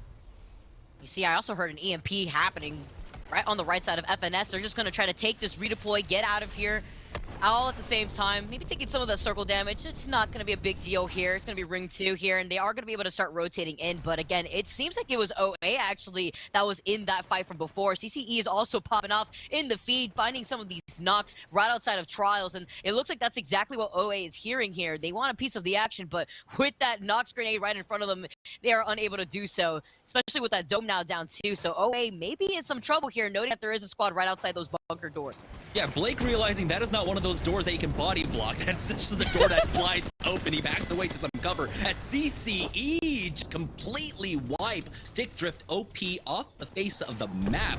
As soon as we swapped over to them, they got the team wipe in, and now CCE are going to be able to full recover here. Plug Cube takes some damage. Luckily for him, does have that gold armor, so it's going to be a fast reset for them. A Beast of the Hunt coming in from behind. Arcstar's in as well. Era Eternity find themselves in the middle of a defensive bombardment. The bubble is down for them to keep them alive for the time being, but you can see they're receiving a large majority of the focus. Two teams trying to sandwich them in right now as Tech is trying to make a decision on which team to fight, and he tries to turn around onto CCE, but it's just not enough. CCE are able to hold it down on the eastern side as RAR XDT come in for the cleanup. And now you can see that they were able to push in for the third party too. Mika B actually getting too much damage from the ring is going to drop down, and CCE have been popping off. Look at this, full gold evos too. So CCE could quickly reset, get into more engagements than they would probably be expecting here for a lot of these squads with those gold evos. So great look here. Also saw on the feed that Moners had put down Sussy Baka. So now Moners also walking away with some of that KP unless they themselves have gotten third party. Cold Cloud still alive, surviving with one lone rat. As CCE, they should have their Valkyrie redeploy, so they don't have to deal with trying to move through those office buildings if they want to. They'll just be able to utilize the natural cover of the land to go up. Team Dumpers have finally moved out of their building, and they're cutting down basically up those train tracks that you were talking about earlier, Vicky. And they've got a beautiful position set up. Take a look. Kimchi Lee's got that high ground. Folsey's covering the left, and Enemy has that backup as well. Scan onto basically every angle from this side. Kimchi Lee, quick tag before he backs off. Moners find themselves in a fight over here. And Skyhook's side as Aiden needs a full reset. It's interesting to see where a lot of these teams are now taking this positioning here. You still have two squads here over at Skyhook, securing one building alone. You see the pressure coming out onto Cody Gami. Now Aiden now just trying to provide some of that suppressed fire with the Arcstar to buy in some space and time so that way they can reset. And it's casuals that are the ones that are trying to take in some of that extra space inside this building. You also have to note though that there's still that squad that has the high ground over by Trials who could still put down some pressure in addition to a lot of these fights happening inside these buildings over at Skyhook. CCE just getting knocked out by a combination of 3 separate squads, and now we're down to our top 15 here. And yeah, the action has slowed down immensely. As you can see, Asteria are trying to cut off one squad. It was Team Dumpers who now don't have as much space to play off of. RTE showing up as well. 3 teams now here on the southwest side of the zone as RXETE might have to full commit onto this fight. That might leave open a window of opportunity for Team Dumpers to come in for the third party. Yeah, I believe that's going to be Onyx Gaming actually right here that Raw XD is trying to find a skirmishing angle on, but at the same time, it's like you were saying, dumpers are right there, and Raw XD, they note that too. The bombardment has been called in, so the dome's been forced out, and now this is going to be the opportunity for dumpers to move in if they could have the chance, but they're not going to give it to them. Raw XD, they redeploy out of there, and Casuals prevents a redeploy happening from Qualifier, so he won't be going anywhere as Casuals clean up that squad and get some of that extra KP. But this is the risk right now. This is exactly the same spot that we had seen a lot of our squads just finding themselves in a tough place, especially outside of Trials right here, where we saw another squad taking position in. My neck, my back playing off the south side here. They have a team pinned down right now, and they have definitely been slow playing this one. Not too much damage across the squad. You can see 348 damage here for Mooney here, and he still has another 100 to try and get that purple. So they've been really slow playing this one, trying to creep in like as long as they can. But now they have to try and commit onto this squad. They're starting to run low on ammo, and they got first knock. That's Onyx Gaming losing out on Cheesy Potato when Cody just jumps past one and takes out his counterpart on the other side. My neck, my back, getting the upgrades they desperately needed, along with some extra kill points. Beautiful, as well as some ankles were broken in this attempt out here, but they are going to be able to try to chase. Maybe that portal was opened up in front of them. Currently, you can see Girl and the rest of everybody else are just trying to hug that inside building, but Boston Monsters are the ones that are holding onto that side ground closer to TGG, and now they're going to be able to just hug the side of the rocks here while still putting in some pressure without leaving themselves open. But if they do know that there is going to be a knock from either of these squads, Boston Monsters could be that squad that could find themselves pinched. Ooh, Nox gas grenade going into the air, but Tony's already gotten it down. It's already a 3v2 until Durango just one clips Hollow, gets the instant thirst as well. That's going to be an armor swap for him to play off of. His Girl climbs up herself and almost gets the knock there. I might have to be forced back as she does get the knock onto one. It's going to come down to Raven here to try and get that gold bag. Raz, this can turn the tides in the favor of Boston Monsters. Unfortunately for them, they end up losing out on Hollow. We'll see if maybe they have a mobile respawn beacon to call in. This will be a great spot to do it because they'll have the natural coverage of these rocks to utilize that. And yeah, look at the two squads that are still holding onto that sniper building. This is where we've seen the circle pull before, and this is what I was worried about. Just outside of Trials, right north of it, you currently see Boston Monsters still playing this as a duo, but we still got the cracks getting put down by Raven, seeing that there are two squads right in front of them. They can't really risk this tier 2, and it looks like the banner is also in the line of sight of these two squads, so they may not want to risk just even going for that banner in case they don't even have a mobile respawn beacon. My neck, my back, trying their best to not make any noise as they're doing their best like mountain goat impressions over there, and you can see that they're fortunate enough to have a team above them, which is basically doing their job, right? It's just like as a sentry above. No one's challenging my neck, my back because that higher ground team is just keeping every team at bay. But OA, they've been here basically since the start of the game. They're trying to go in for a push on the other side. It's going to be an EMP to slow things down. Fortunately, no knocks quite yet, but Box of T knows that massive damage has been done. There it is. FNS losing out on Frosty, and Box of T picks up one more. OA only loses out on the one, but a third party is already here. The nades coming in from Eclectic. Oh, look how quickly they were to answer back to that, too. They saw the opportunity, they saw the knocks in the feed, and now they're going to be able to move in and take all that free real estate as well as the loot. Currently, Neanderthals, who have not moved from this position, they're the ones that decided to take this early on when they saw the opportunity, and now they have no other choice but to use this redeploy. They're going to heal up safely first, so that way they could reset, and now with 9 seconds left, they're going to have to look for a new spot to take over, because right now, so many of these squads are already holding on to that sniper tower positioning that they're just going to be an open field and a hunting day for a lot of these teams when it comes to some of these late game redeploys. Yeah, they're basically just going to drop right on top of Petty Boss's squad right there, and that's some nice retribution for Petty Boss to get some revenge from our first 6 games of the day. But Neanderthals are still up as a 2-man right now. Born looking a little bit lost in the sauce, not able to connect with his shots. There we go, gets one knock onto Petty Boss at the very least before they answer back. And now they still need to try and survive. There it is, they secure the thirst onto Mooney and Petty Boss, and the armor swap here for the Wraith. But port is going to be used just to try and buy a little bit more time, and now he's going to double back after this defensive bombardment.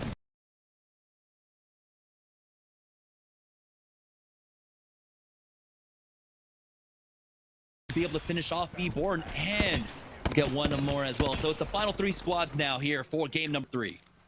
RRXD have been able to hold on to the spot for so long now, and it's so successfully too. Look at the amount of shield swaps they have available to them just with these death boxes alone at their feet. Now you can see Lesker is actually off to the side, so is Raven. They've been able to inch their way into the circle with so many distractions, pulling away the attention of RRXD from trying to contest them. And you can see why it's so important when you see a Valkyrie team taken to the air that you immediately show presence. As a two-man, Boston Monsters were able to thwart that 3-man drop coming out from that Valkyrie. And so they turned the tides of this entire battlefield. Hysteria, 3-man, here stuck on the low. And that sniper tower is going to be in the zone for quite some time as the final ring will close in 5 more seconds. So it says here too. It's why you have to try to take control over these sniper towers. You can see Boston Moth still putting down some pressure onto RAR XD, but that's splitting away that attention now in 2 different directions for RAR XD. They do see that Asteria is on the other side here too, but it's just a matter of keeping them at bay, not letting them try to get onto these zip lines that's already being contested by the circle to an extent here too. Scans coming out, but really there's nothing they can do about this because access to the zip lines to get up are just not there anymore. They don't have a Valkyrie ultimate here to use for Asteria. They don't have an Ashe to use like as a phase breach to get up top. Barrels are coming in and they have to deal with these as they come. Asteria are just trying to wait things out. And these barrels, I don't like them being used so early on here. Wait, they jumped down right now. The circle is closing in this situation. The bombardment has also been called, but they delayed using the dome to just try to take the portal, and they're just going to be dancing around each dome as the bombardment may have been called rather early with this final circle closing in already. Boston Monsters use that phase breach to actually take that middle tower portion up, but Raven does go down. ALGS from Hysteria picks that one up, so now it's just RAR XDT He up as a full 3-man. And now it's going to be a 3v2. RAR XDT He playing this one patiently here. He's lost out on a lot of armor. ALGS does not have enough in the tank. It's going to be RAR XDT He to take game number 3. Man, I'm just spitting hot bars over here. But you have to talk about the way that they played that positioning the whole time, Jamerson. It's that sniper tower that we've seen be engulfed by that final circle time and time again, but it's always so tricky whenever it is pulling towards that side of Trials. Is it going to be off to the side of Trials? Is it going to be south of Trials? We've seen those circles before, but RAR XD, they predicted right, and they held onto that spot beautifully throughout the entire time. Yeah, no one was able to challenge them whatsoever. The biggest, I think, hurdle they had to deal with is probably going to be Boston Monsters. They still had that Ashe active. You saw them use that phase breach later on, but because they were a 2-man, it's the biggest reason why that they weren't able to fully push up as a 3 and try and take them out. Still, though, good effort out from them, surviving as a 2-man to secure themselves top 3. But Hysteria get a top finish there, and it was RAR XDT He taking the win in game number 3. That means we have hit halftime. We're going to take a break. When we get back, it'll be the final 3 games of the lower bracket after this.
Welcome back to the Apex Legends Global Series North American qualifiers here for Split 2.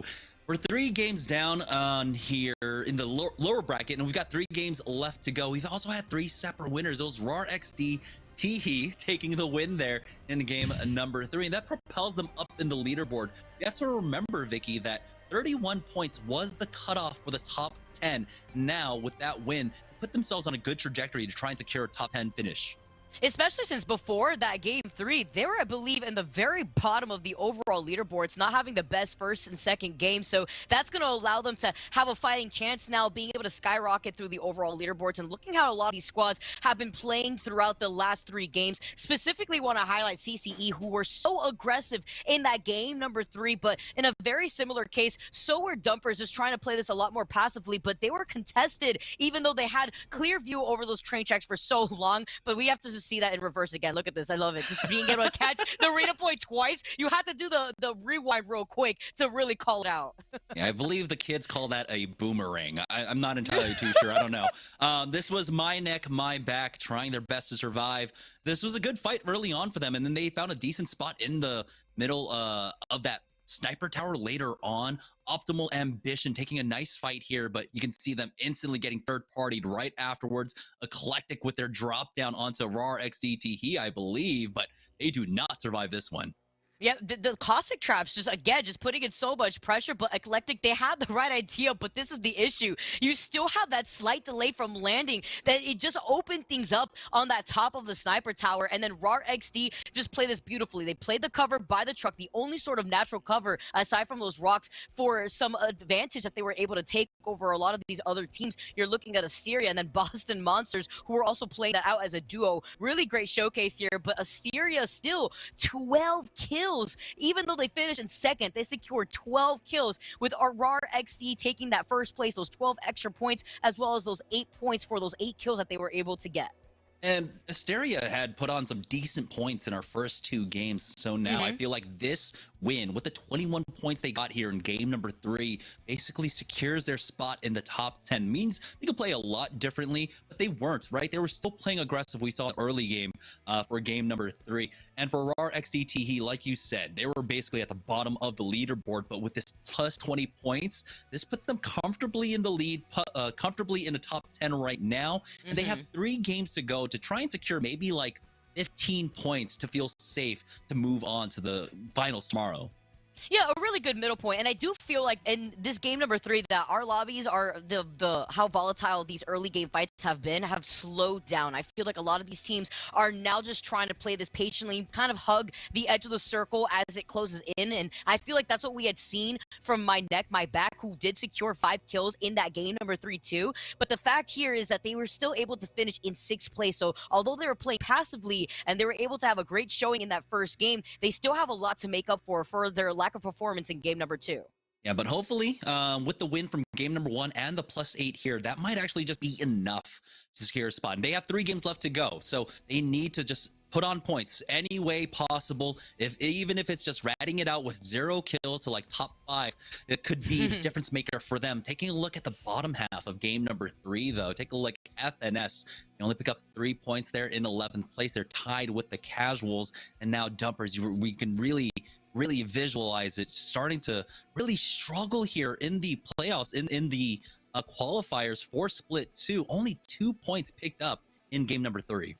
And with this halfway point, you have to imagine how intense a lot of these teams are feeling now, Jamerson. That mentality could try to set them back or allow them to get a lot more volatile as the games move on, because the top 10 teams will advance the finals without starting with any advanced starting points. So that means that these top 10 teams will be able to already kind of bridge up that gap between themselves and the last 10 teams in this overall lobby. So that's going to be important to know as we move on to game number 4. Yeah, and the different thing about the pacing of the scoring and such is that CLG were dominating in the winners bracket, and so they were with last minute basically monopolizing a lot of the points. But right now, it's a lot more spread out than what we saw in the winners bracket after 3 games. That means it leaves less and less room for bottom of the pack teams to actually try and climb up. Now, there's still a world where a win could maybe propel you into the top 10, but you're slowly running out of time. 3 games left to go. You need to make a change here for our teams in the bottom 10. I'm wondering here, what kind of change are we going to expect to see from a lot of these teams? We saw some composition changes, even looking at Bad Boys, who were able to win game number 2 with the Pathfinder as well as 14 kills. So a lot of these squads that have been able to win, I believe, other than RAR XD, who managed to finish with 8 kills, have still been able to secure double-digit kills throughout those games. Looking at My Neck, My Back with 11 kills in game number 1, and Bad Boys with their win with 14 kills. So that's also going to allow us to feel some breathing room when it comes to these last 3 games. Yeah, and if we ever get the chance to take a look at the overall leaderboard heading to game number 4, I would love to do that check-in if that's possible. If not, it's fine. I do have it in front of me. I just want to, the viewers at home to be able to visualize it as well as we try to tell these storylines right now. We have a lot of teams really close in the middle of the pack. I mean, right now, our clear leaders are Asteria with 40 points overall. My Neck, My Back currently in second place with 31. And then you have CCE and Bad Boys bringing up third and fourth place, but we are heading straight into game number 4. We have 3 games left here in the lower bracket. This is your last chance to find a spot in the finals to try and qualify for split number 2. Or else you got to find yourselves back in the challenger circuit. But you know what? This is great practice for a lot of these squads here. And of course, for some of our pro league teams to try to still maintain their spot in the pro league. So now as we get started, game number 4 here, Jamerson, you highlighted it the best. Asteria is still in that number 1 spot because they've been so volatile with their kills here, even though they haven't even won a game yet. Yeah, and they're getting challenged over here for this beacon. You can see Kimchi Lee and company dumpers down there over by Tree, that connecting area. They were both trying to get that beacon. We might have some early fighting here from dumpers and Asteria. We talk about change of pace here. This is what I like to see. Now, Dumpers already trying to loot up quickly before rejoining in on the action. But it's just a matter of securing the spot thermal station where Dumpers is always landing by. They do have that beacon right there, so they wanted to get that intel before they decide to make their next move. Yeah, Asteria should eventually give it up, but how long do you really want to spend in trying to secure that beacon for yourself? It doesn't look like they're going to spend that much time at all, and they'll maybe double back around for it later on. We'll see, as they are running out of time. Team Dumpers are currently in last place with 3 points. They are sitting in 20th with 3 points, so they cannot make any mistakes in these next 3 games.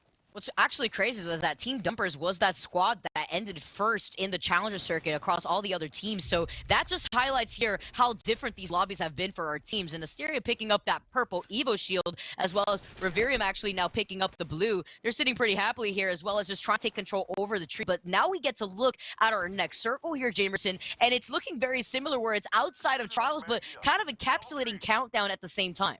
Yeah, we're really looking towards, I think, Lava Fissure are going to be the priority spots for a lot of our squads to hold down. For EQ, who are playing off of Countdown, they'll have a really early rotate. They still have to deal with multiple squads, it looks like, in the area already rotating in. But at the very least, they're going to be able to fight. They've got the purple armor. I think you could get away here, especially after using your phase, and they do manage to catch enemy at the very end. But yeah, like you were saying, Jamerson, this is just something unorthodox that we're not really used to seeing from Dumpers, considering the fact that this is our squad who was able to top the leaderboards back in the Challenger circuit, are now out of this lobby for game number 4. That only leaves them 2 games to try to pick up maybe 30 points. And I think one of their best performances in the upper bracket was about 11 to 15 points. So things are really stacked up against them now.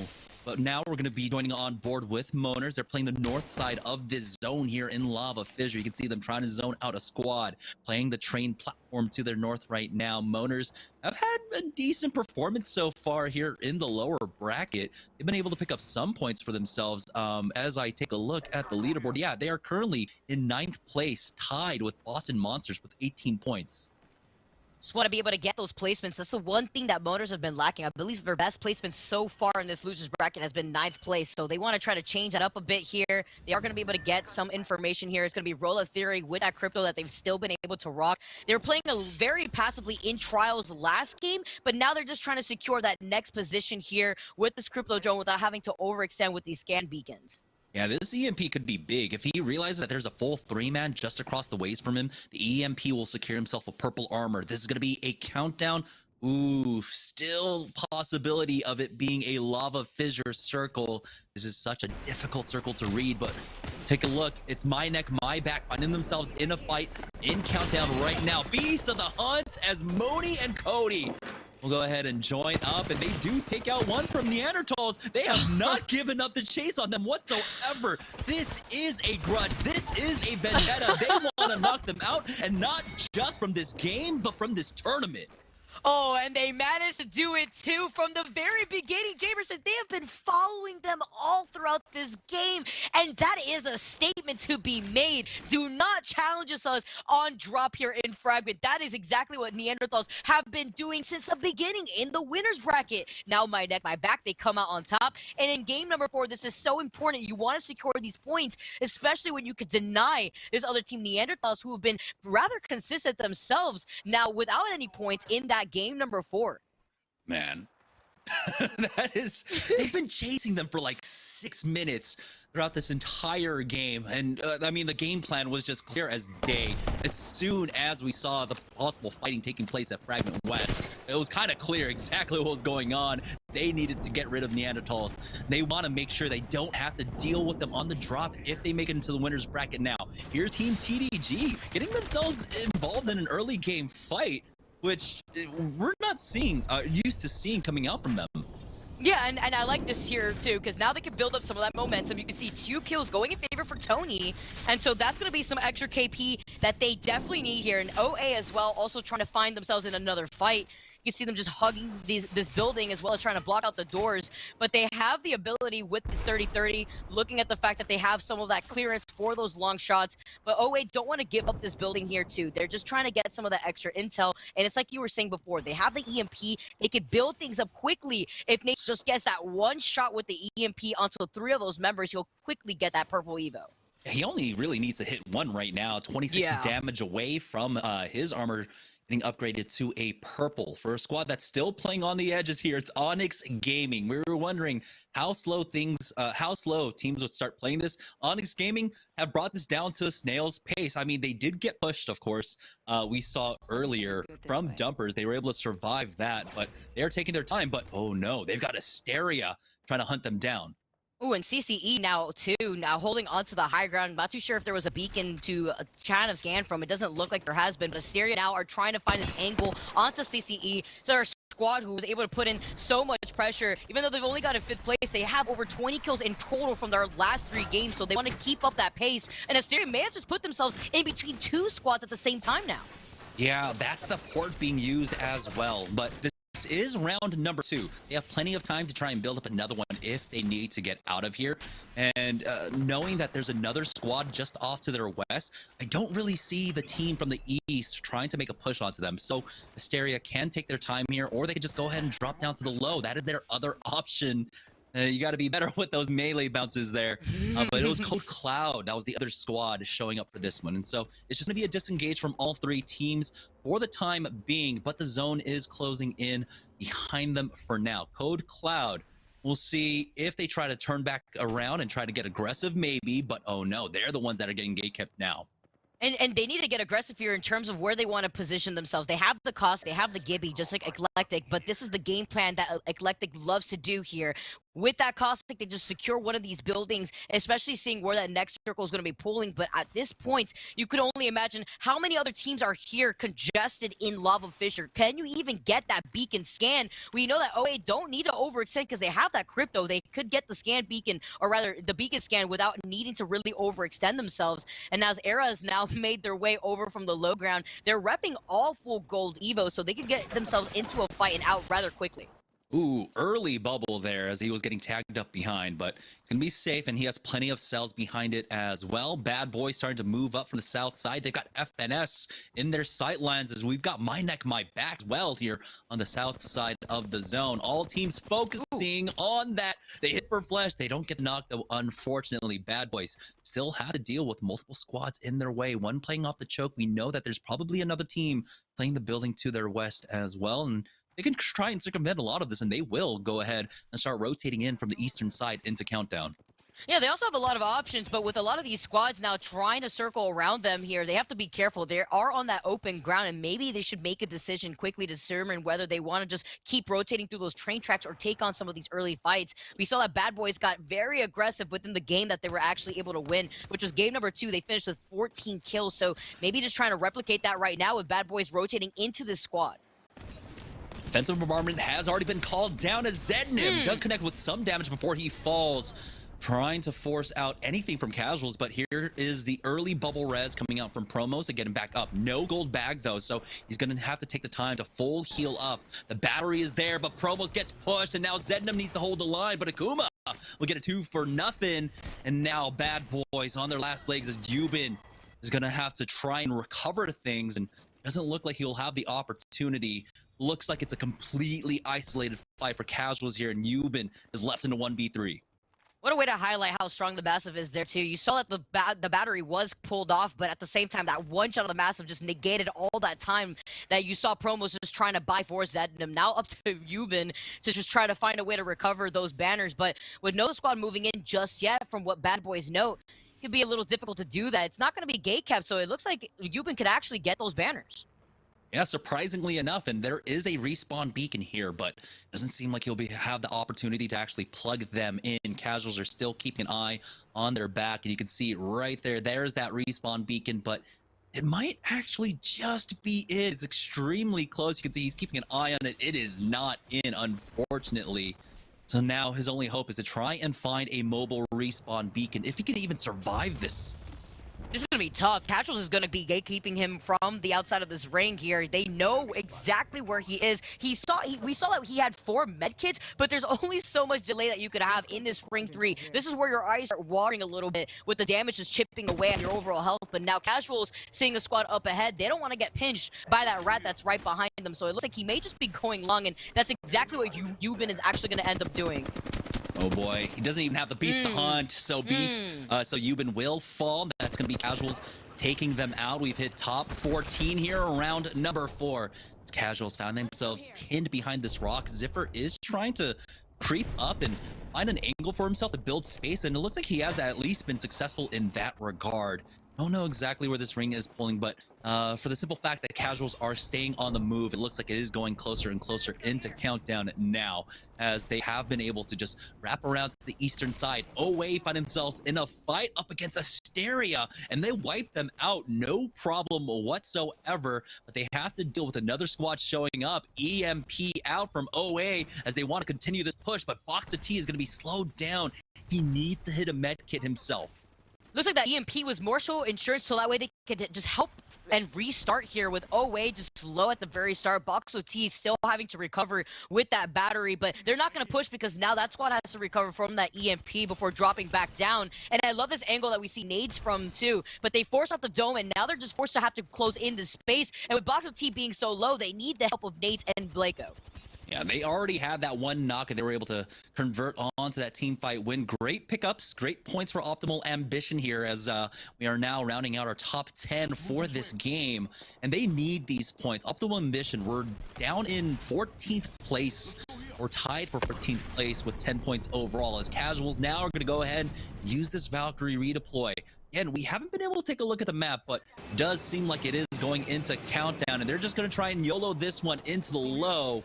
They do have a spot to play off of for the time being. Oh, they're living on a prayer right now. They have to use the dome. They're in the line of sight of 2 squads, I believe, on each side of countdown. This is a risky part of using this redeploy, and you can see right now that casuals are just forced to play this on the low ground, but with these caustic traps, they could get some breathing room as OA now also make their next move, just utilizing the portal to try to take this other positioning. But right behind them, they're getting pinned right now. Not unfortunately noting that there was a spot right behind them too. They're just able to get the flanking angle, and they're going to be taken out as Team Eclectic come out on top, but they lose a member in the process. Yeah, and there's the push coming out from My Neck, My Back right now. They know they've got the HP advantage, but they just lost out on Petty Boss. They do trade back, but Cody is not able to get the armor swap in time. He does drop down as Mooney will instantly try and hit that res. The port has been used as well, and he's going to get flanked. Is there another armor swap for Mooney? Oh, onto a purple with 10 HP on it. There we go. That's a fresh purple for himself as he tries to go for the reset once more. Hitting that res, and he might actually be able to get it off, but he doesn't have a gold bag here. Still, he covers the line at the very least, and Petty Boss is able to get up and start healing, but he goes down the ring, and now Mooney needs to live for this 1v1. Will he be able to survive? He does. He knocks out Eclectic, survives, and gets rid of that caustic gas. It's another reset now for My Neck, My Back. Had a mini heart attack right there, Jamerson. We've seen before that sometimes that gas can linger, and Mooney was very low, but they get the res, get the quick reset, and they have so many of these boxes to reset with their equipment as well. So great spot for that team here as TDG are still playing off this low ground, but the one thing they have differently than any of our other squads are that black market, which was quickly destroyed by one of our squads that are holding on to the high ground here in Countdown. Yeah, it's a little bit of market envy coming out from our other teams. Like, no, you're not stealing our loot. But they are pretty safe down here playing off the low. Do have to be careful though. Boston Monsters are probably keeping an eye on them. Yeah, they're basically right on top of them here. Boston Monsters had a top 3 finish in game number 3. And with another top 3 finish, that might be enough points for them to basically punch in their ticket for the winners finals that'll be taking place tomorrow. And this is game number 4 with 6 squads left right now. They hear the fighting happening right below them. You see Boston Monsters is trying to get an angle without giving up this high ground space, so they're not going to be dropping down. They're just going to have to forcefully poke from their positioning here. They have the opportunity, as you can see, Raven just trying to put in some pressure, but look at that. It's TG that's hanging out right below them in a fight themselves here too, as Demi is just trying to take an off angle, probably still repping that wingman that they've been able to pop off with. Yeah, they're just sitting in a beautiful spot. You can see that ring closing in, and they're not overextending. They're not trying to tunnel vision onto one site. They're keeping an eye on their south as well, as My Neck, My Back picks up a few more kills there, but once again, they lose out on Petty Boss, and his bleed out timer is going so quickly. They have almost no time to try and respond to that. Raven gets the knock onto Petty Boss there, as TDG are trying to hold the line on their base, basically down here on the low. And they do manage to close out Petty Boss as he was knocked from that too, so that's going to be a cleanup here. My Neck, My Back are just having to play this out without Petty here. TDG still holding on to these angles. I love this position too because they're not going to be contested unless we see one of these squads just drop down from the high ground, which I would not be expecting here. So they just are going to be holding on to these corners while still having the line of sight of that other squad right across the field. Yeah, we're down to 5 squads remaining right now. My Neck, My Back, the only squad that is not full up as a 3. They're currently playing this one out as a duo. We got TDG and My Neck, My Back actually hitting the res. That's so risky here. Cody still got the Kraber, but I think we saw him earlier get a hip fire shot with the Kraber, which was insane. You see him just trying to go for it again. They see that one, maybe getting res actually from right below them. Not too sure if that was just the scan actually with just them overlapping, but you can see right now with My Neck, My Back getting that res. So risky here, and now managed to get the alternator. He's alternating through these red weapons between the Kraber and the alternator. Yeah, he's just getting that additional weapon. Petty Boss was not able to secure his loot, unfortunately, and he still has to wait for that bubble if he wants to try and peek out. But it's the final ring closing in. You can see My Neck, My Back covering every angle of their building. We got a Valkyrie redeploy being used, but Boston Monsters have an eye on it for now, trying to dish out some damage, but it looks like that team will be able to get away for now. Raven got a knock onto one. That's Demi falling. Beautiful right here. Boston Monsters still putting themselves on board. Look at where they're positioned too. They've called out the dome early. You see My Neck, My Back are not getting contested off to the left side too. Yeah, and it's going to be TDG picking off the rest of those members there. As Kodagami will fall himself. My Neck, My Back trying to get involved, but unfortunately picking up no kills quite yet. There's the knock onto Ziffer. Casual still alive for now. Will they be able to recover and get Ziffer back into this game? Doesn't look like Girl's going to give them that option, as TDG will secure that thirst for themselves. Now they have to deal with the zone closing in. They have to climb up earlier and try and contest up against Boston Monsters on the other side of this one. As the Beast of the Hunts are getting popped, Cody has one last shot left in this Kraber.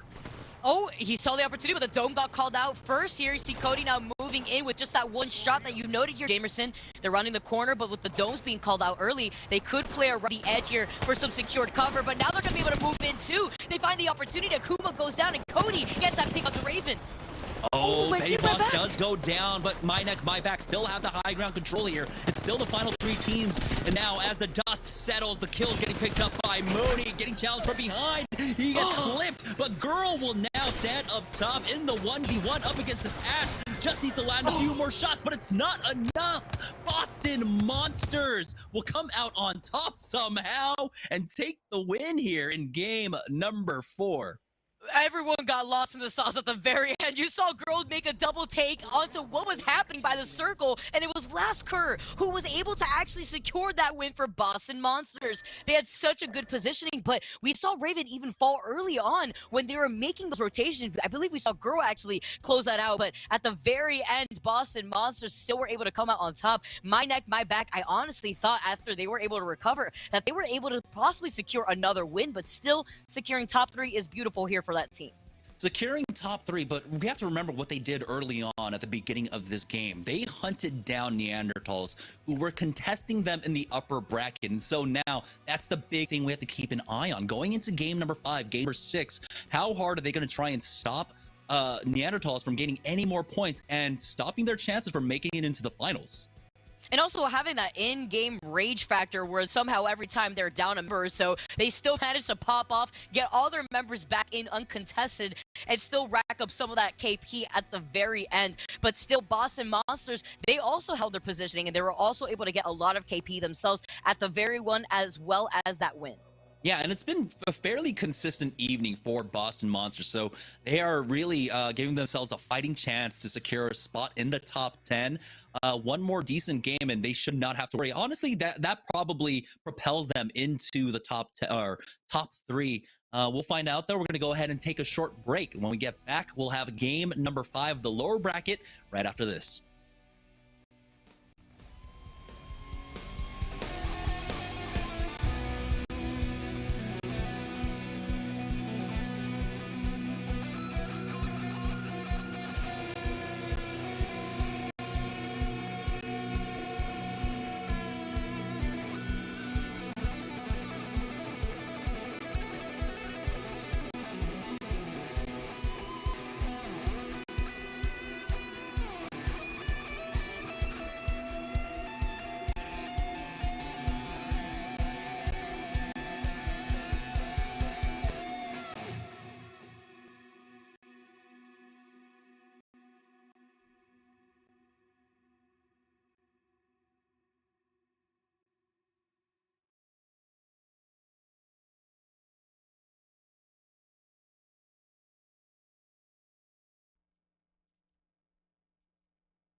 Welcome back to the Apex Legends Global Series North American Split 2 Qualifier. We're down in the lower bracket. We've got 2 games left to go, Vicky, and things are starting to look grim for some of our Challenger Circuit monster teams. Yeah, I'm looking at Boston Monsters, though, who have secured themselves that win in game number 4, as well as some KP. This is one of our squads who have also been putting in a lot of work within the last 3 games before that. So I believe now they should be sitting pretty comfortably in the top 3. We're going to have to see and wait for those overall leaderboards to update. But now we also have teams like Asteria, too, who were topping the leaderboards without a victory, actually closing out a lot of kills. Let's see how some of these teams were actually able to do after that game 4, because now we only have 2 games left for these teams to secure a spot in the finals tomorrow. I love that fly-in. We had the Ravens, which made it really thematic for who ended up winning. It was almost foreshadowed, essentially, here. Bad boys finding themselves in a lot of fights throughout this game, but unfortunately, some of these fights were just a little bit too much for them. Yubin was the only one left alive, and we saw him ultimately getting taken out as he tried to run across the field. Asteria ended up going down here to OA, and these were some much-needed kills for Optimal Ambition. Yeah, I like the fact that a lot of these teams are also recognizing and trying to deny some of that extra points that some of our top teams in the top 10 have been able to secure so far. But that's why you get to see teams like My Neck, My Back hunt down Neanderthals after the performance in the winner's bracket. Now, what I'm wondering is My Neck, My Back going to just full 3-man drop on them in game number 5 instead of kind of coexisting in Fragment? They know that they were able to beat them out, and it looked like towards the latter half of the winner's bracket, they had a better grasp of how to take that 50-50 over at Fragment West. So that's a huge question that's basically waiting in the back of my mind.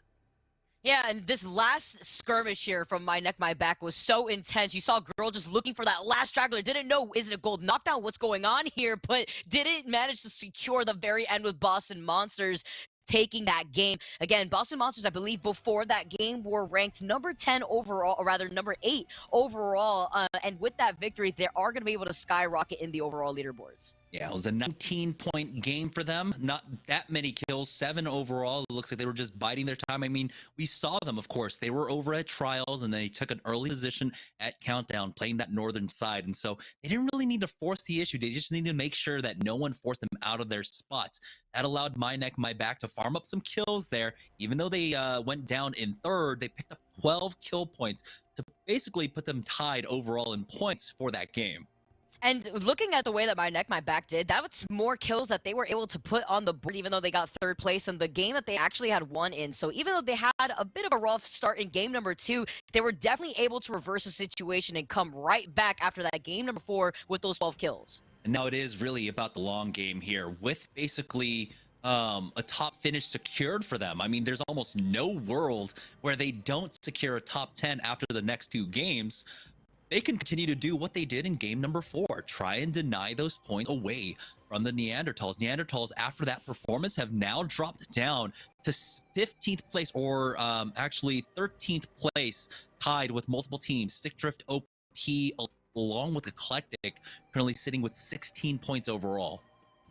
Intense here with these last 2 remaining games. You wonder how things are going to play out for a lot of these squads. Are they going to get a lot more aggressive here? I feel like overall things did slow down going into game number 3 and 4, but then at the same time, by the end of these type of games, we've been seeing a lot of these teams really come in swinging, especially for those squads who are trying to prioritize that last position for that final circle earlier on in the game. Yeah, and as we have 2 games left to go, it looks more and more like because the points aren't being farmed by the top 2 teams, it's still pretty even, I would say, in the distribution down the line, that maybe the average to try and secure a spot in the finals tomorrow might be a little bit higher than what we had in the top 10 for the winners bracket games that took place earlier today. Right now in 10th position, it looks like 22 points is basically the cutoff right now for the top 10 spots. And that's Team Moners, along with Code Cloud, actually tied for 9th place with 22 points overall. And so it might have a higher average finish, essentially, after the 6 games here in the lower bracket. And with these last 2 remaining games left up for grabs, it's interesting to see how things are so close still within a lot of these teams. It's not like what we saw from the winners bracket from CLG, where they were able to win 4 games, I believe. But the top 10 teams here in this losers bracket will be able to advance into the finals tomorrow. And again, this is the last chance for some of these squads to actually stay within contention to get into the Split 2 Pro League. Yeah, that means if you do not make it into the top 10 today, you are going to be forced to play it out through the Challenger Circuit of Split 2 once more to try and have another opportunity to try and make it into the Pro League. And that's a long time. And I know how sometimes burnout can come extremely fast when there aren't too many opportunities left to you. So these teams need to fight for their lives essentially here with 2 games left to go. The teams that don't really have to really sweat things are currently our top, I would say, yeah, our top 4. My Neck, My Back, Asteria, Boston Monsters, CCE. They're all comfortably sitting right now in the top 4 and really don't have to be worried about getting knocked down unless they end up scoring 0 points in the next 2 games. Yeah, I'm honestly looking at how close it is right now between Bad Boys and Casuals. I believe they are tied right now for 5th place. And then going on beyond that, just looking at our remaining squads, it's so close where one of these squads have one really good game or they take a win. And you can imagine how this leaderboard and these overall scores are going to be mixed up within these final last 2 games. That's right. It's almost a similar story, right? By the time we hit game number 5, game number 6, one win would even propel the bottom team into the top 10. But unfortunately, our bottom team right now, it's Team Dumpers, currently sitting in 20th place with 3 points overall. A win with 12 points would maybe put them into the top 10. And that is such a rough spot to be in. Team Dumpers are really struggling today. Yeah, that's to say if they do manage to take a win. I feel like overall, I feel like their confidence has just not really been there throughout the rest of the day. We saw them shine in that last game in the winners bracket, but thinking that they were going to try to carry some of that momentum into this losers bracket, unfortunately, they just have not been able to really keep up to pace with a lot of these other squads. I'm looking at teams like My Neck, My Back, and Asteria, who have been very aggressive and still have been able to maintain themselves in the high-end part of the leaderboard. You see My Neck, My Back taking a game, almost taking 2 games with that last game, but not being able to clutch it up enough, but still securing a good amount of kills in the process. Yeah, I'm wondering how much of this, again, is for some of our squads. These northern zones, we've been getting a lot of northern zones today in both the winners bracket and so far in the lower brackets. Is that making it difficult for these southern teams to try and find success in these games? Well, we are now heading into game number 5. It's going to come down to the final 2 games of the day for teams to punch in their teeth into the finals tomorrow. Remember, you have to hit that top 10 to be able to move on and get yourself out of the lower brackets here as we head in. Let's join on board with our squads, as it does look like Countdown is going to be the hotspot drop for our teams. I'm wondering here, we're going to see another similar countdown circle? That'd be crazy here, but amazing news for some of these squads who have been able to find so much success within these northern zones, especially looking at the fact that there is a beacon over at Lava Fisher that our squads could be able to go towards. But now looking at some of these contentions, it looks like your Fragment is still being contended by both My Neck, My Back, and Neanderthals. But you can see that My Neck, My Back did not contest them on the rip, so they are going to still be able to loot up all of Frag East before trying to go into them. Yeah, it's looking like they're prioritizing making sure they get that beacon first before they try to engage, and they're gonna be able to have priority on this rotate as well. If they want to go ahead push up on to Neanderthals, they have the opportunity here for the bad boys, though, as they find an early contest. There's a team over here at Geyser, so Zednam does have to be careful as he just throws down that tether, but he's gonna go ahead and try and cut off this Kosk on the other side, and oh my god, knock. Okay. Oh, nifty. Did not check the door, and he just gets completely melted by Zednam. Oh, just let me in right now. That's a horror movie if I've ever seen one. Bad boys now having to back off. That pressure from the thermite is going to let them know that currently Yuban is in some sort of trouble. We see Zednam now taking a nice flanking route, just being able to try to sandwich them at the same time, as bad boys are the ones able to have the number advantage in their favor. Yeah, and if they can get the +3 here, the bad boys basically just punch in their ticket. They get 30 points overall, and we saw in the upper bracket that it was 31. That was the cutoff for top 10, and so they're very near that mark right now. Bad boys continue to chase after this squad right now. Promos is actually pinching them. It's gonna be a sandwich. Promos on one side, Yuban and Zednam on the other, and they've got all the exits covered. Ooh, Zednam gets melted though right from the beginning. rotating. You see how the squad is looking like they're maybe rotating from right behind them, but you see Bad Boys just trying to have the opportunity right now before they are going to be able to allow that third party to move in. They have the advantages. They get the crack, but they don't want to overextend. You see Promos and Lupin are both low. Yeah, it's just going to be the rest of the members of FNS actually going down there. Quick bubble res to get Zednim right back up. The Bad Boys securing the +3. That's going to put them at 30 points overall. Just a few more, and they should feel safe moving into the final game. For Team Era, though, another team that's been struggling, currently finding themselves in 18th place right now with 10 points. They need 2 really good games in a row if they want to stand a chance at qualifying for tomorrow's games. It's kind of in the same situation as FNS here, where FNS, I believe, are standing in 19th place with 8 points. It's so tough, but that means at this point, you have to know what pace you have to be playing as a team within these last 2 games, and that means you need to secure a lot more kills than a lot of our other squads like My Neck, My Back, or Asteria, or Boston Monsters even, from just being able to play this a lot more comfortably. Here come Casuals, though. This is one of our top 10 squads currently situated in 6th place, who are actually opting to just get this high positioning and just secure these buildings quickly with their composition that they're running with the Caustic. Yeah, we got a quick look at the ring. Was pulling up north here, and does seem like it'll continue to hug to the north side. So they're just going to play this one passively here for themselves. For Team Casuals, they're sitting, like you said, in 6th place, 27 points.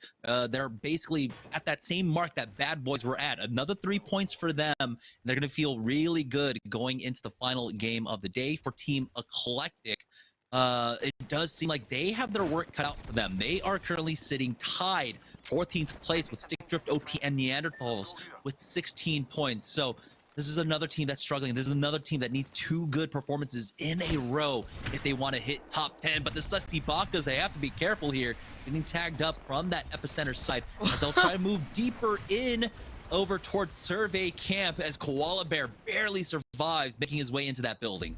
And Mike could be actually taking the portal right back around. He's like, wait a minute, there was an accident, and this manages to come right back into the arms of Sussy Bakas without Koala Bear going down to here, but taking so much damage as they are going to be able to hold on to this building. We get an insight over where the circle is going to be pulling, and it looks like another one of those northern circles that we had in the winners bracket actually here, Jamerson, where it may be engulfing part of that train tracks, so that's going to allow squad to rotate north of Skyhook if they want to play the edge. Yeah, I'm wondering if this is basically the end that happens between that tunnel exit just to their west and this building here. There is an opportunity for the ring to pull there, or maybe even further south to the south exit of that tunnel. Well, right now the teams are just going to try and play that middle ground, as Team Moaners will be able to actually maintain control over this beacon building.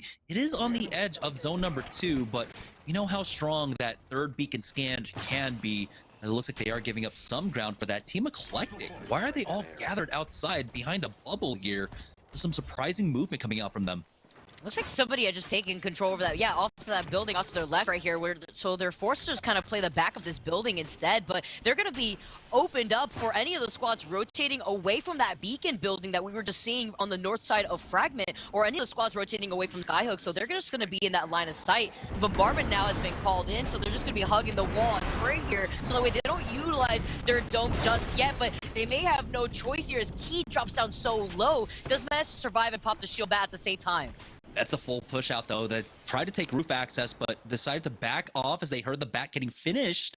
And surprisingly enough, they'll be able to survive that. And even more surprisingly enough, Key is on the Valkyrie. He's the one that can actually take off from the sky and doesn't have to take damage from the Gibraltar ultimate. I mean, I have seen Valkyries get hit like mid-air by the Gibraltar ult, but that's still surprising that he was the one that got hit by like 3 or 4 different instances of damage from that defensive bombardment. For the Such a system for hugging that wall too. Yeah. Now, ooh, Arc started to try and grief the door, and I was wondering if it was actually going to get a 2-for-1 on the other door here, but Roller Theory will have this second door to fall back on at the very least. Checking in with Roller Theory, they are currently sitting in 17th place with 13 points. So another team that are on the ropes currently here in the Pontu games. And one of our other squads who are running that crypto too, Roller a theory, just want to keep up some of that momentum. They are going to be able to use this house here, and knowing where that circle is going to be pulling for that crypto draw that they have. It's going to be smart here. And Neanderthals, talk about slowing things down, though, in these last 2 games. They're still repping the 2 white Evo shields, and they're going to be coming out of Epicenter without being able to even get that scan on the beacon, it looks like, as it doesn't really show up on their mini-map here, but they were getting pressured out away from Epicenter, so I'm wondering which of these squads here have just kind of shoved them out of that space. Yeah, this indicates to me that they just try to vacate Fragment West as quickly as possible and get out to make sure that they don't even leave tracks. They don't even leave tracks for my neck, my back to try and hunt them down. And so they're going to play from behind, but they should, you know, be able to farm up these Evo shields. They're in a fairly decent spot. It's a little bit slow. There shouldn't be too many teams in the area, and the Epicenter teams, when they eventually have to drop down, they're the ones that are actually going to be basically behind the 8 ball there. And so even though they'll be playing with an armor disadvantage, they'll have the positional advantage. For Onyx Gaming, though, it looks like they're trying to hop from beacon to beacon, and they will be able to pick up this information for us. So they'll be able to play that slowly, play the edge of the circle with that information, and now Stick Drift OP have to utilize a redeploy. They have a good amount of Evo shields to work with here, looking at Sushi just being the only one with a blue Evo, but they are opting to take these train tracks early on. I do believe we did see a squad rotating away from Skyhook on the northern part of the map, but it doesn't look like they've taken the real estate that the train tracks have provided here on the northern side. Yeah, this is very, you know, like complexity and esports arena playstyle. Really try to play towards that slow zone, try to avoid a lot of the teams, a lot of the congestion, and try to control a lot of space on open ground. And that's what they're going to be able to do here as they back away once again. Stick Drift OP. It's been an up and down day for them. They're currently sitting tied in 13th place, 14th place with 16 points. And so, yeah, they don't want to find the early fights. They want to try and secure a free plus 12, even if it only comes with like 3 or 4 kill points, because that would basically double their points overall. Team Dumpers, though, they are changing things up a bit for themselves as well, slowing things down, not taking too many engagements. Eclectic not too far off from this area. Yeah, actually, looks like Dumpers were the ones that are chasing down Eclectic, but they're just able to get away from that situation. They're not going to get pressured out either while they're just running away here. They're opting to take this building instead, maybe just wait to see where that next circle is if they were unable to get that intel. For Eclectic, backing off into Fragment is kind of a weird call, especially when it comes down to this ring that continues to pull up north. If you end up getting caught out without a Valkyrie ultimate to try and make your way to the north, you can easily get punched on that climb up. But it looks like they are halfway toward that next Valkyrie deploy. For the bad boys, though, they find themselves in another fight here on the mountain pass, basically the hills just outside of Fragment. The bubble has been used, and Yubin, it's a nice nade down along with that scan that's going to allow him to back off with the defensive bombardment going down. Bad boys are just avoiding any fighting. They pick up the early points that they really wanted, and now they are trying to secure as many placement points as they possibly can. It's all about that positioning too, especially since Bad Boys is currently situated in number 5, or rather in 5th place here. Just being able to secure that, and this KP is going to be important for Bad Boys to hold down to that spot here. You see Zendem also just hugging onto the rock. They have the bombardment already being called in on them, but they're just going to be happily sitting here, except for Zendem, who's taking some pressure, but he's got promos and Yubin right there for some suppressed fire. Yeah, and he knows the distances that they're playing at. They know that the other team is fairly far, so he's going to slow heal through that as Eclectic taking this pit stop, taking this moment just to buy some time for themselves. So many teams are slowing things down. I asked you at the beginning of game number 3, when do you think the teams would start slowing down? And it happened much faster than we were both expecting.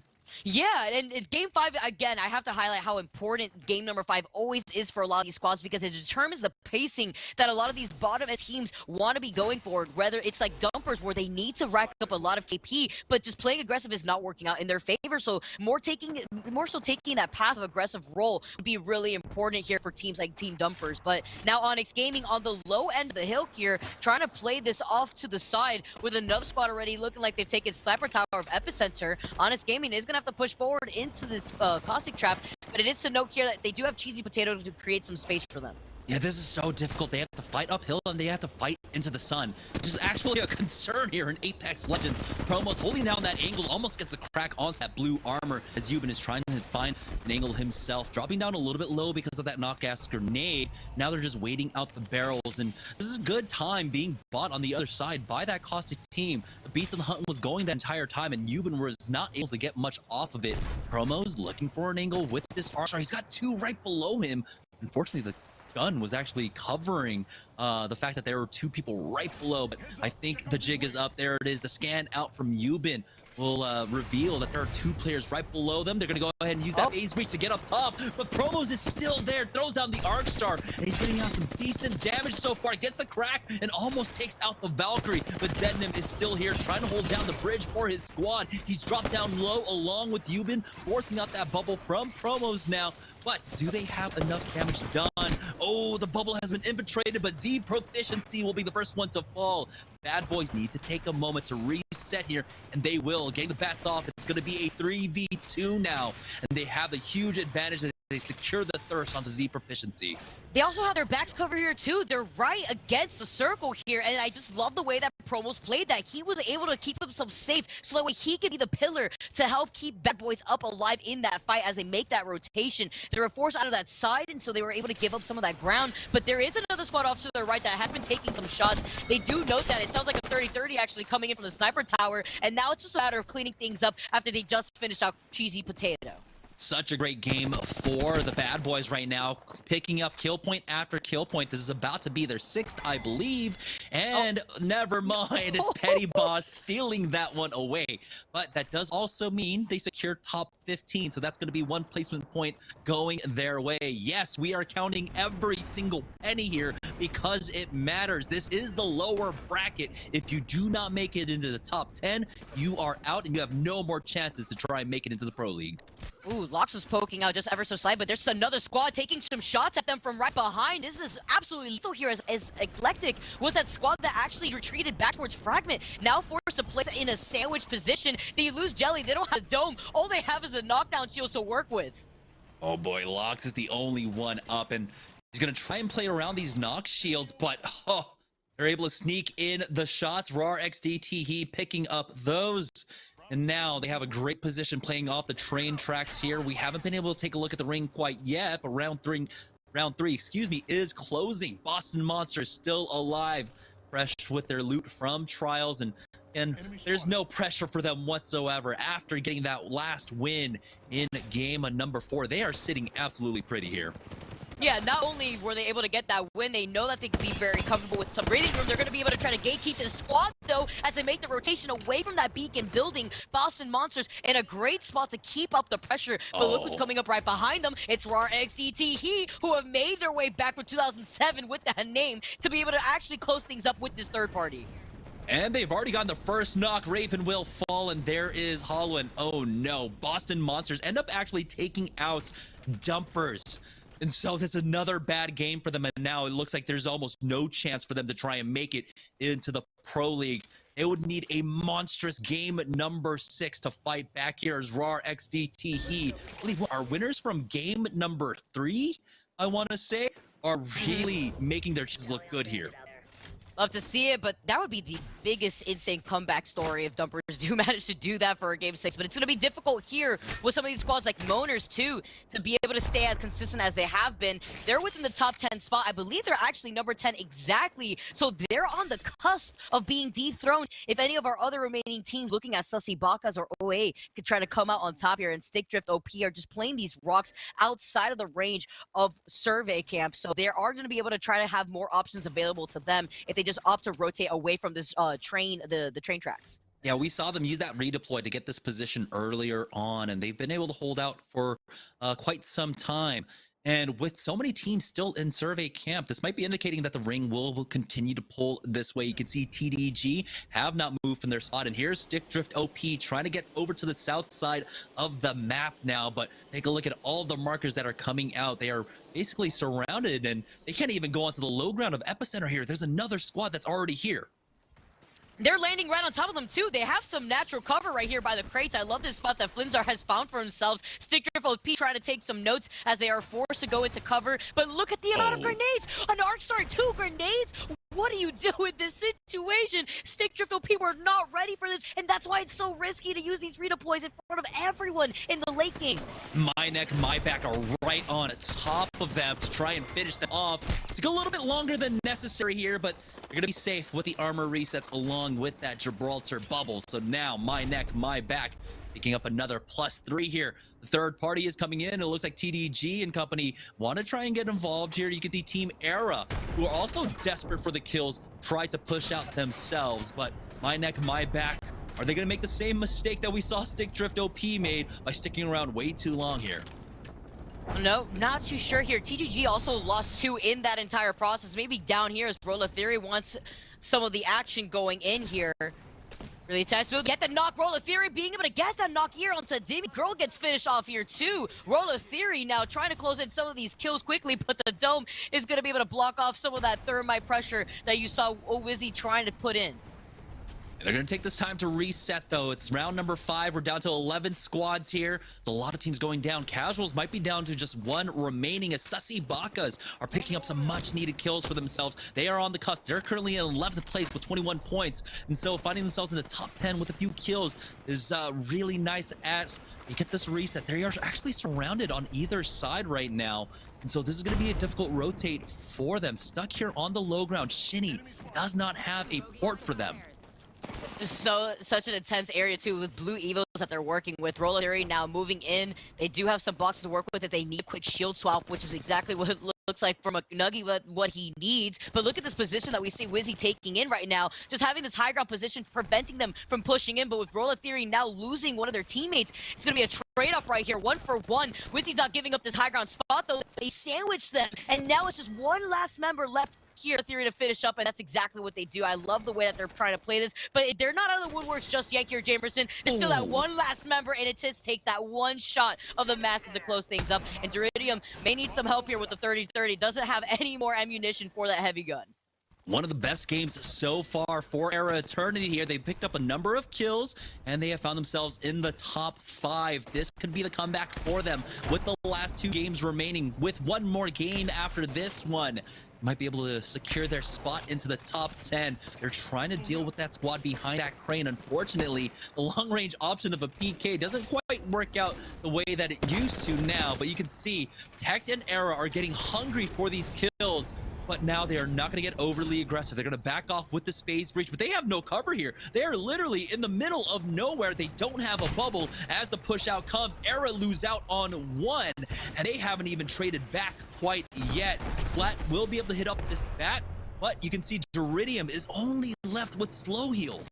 It's so unfortunate here. They only had that rock to make actual do with the cover that they had, but look at this fight happening off to the side. This is Era who desperately needs this for themselves. Believe they're situated at 18th place currently in the overall leaderboards, and Neanderthals who have been able to make this comeback after what happened last game with My Neck, My Back. You can see that both of these teams are still up, even though they were able to contest each other in Fragment earlier on. Yeah, it's My Neck, My Back. We've got the Neanderthals along with Era, all 3 up. As I believe they got the reset there and were able to get the res. And now it's all going to come down to this. You got to imagine there's a huge chip on the shoulder of the Neanderthals as they want to take out My Neck, My Back. But they're happy enough that they were able to secure top 3. They were able to secure some placement points as well because they were basically on the bottom 10. They were in 14th place. We're tied for 14th after game number 4. But now they might have done enough to secure a spot in the top 10. My Neck, My Back need to make sure they get no more points here in this game. And that's why they're trying to deny them with this nice little head glitch that Mooney's trying to hold here with the wingman. They have this natural cover right here with the hill, but this other squad right here on the other side, they do have that high ground position with the rock. They can overlook a lot of the stuff happening, and you see Petty Boss also just calling in that ultimate accelerator so that way he could get that bombardment quickly for this final circle.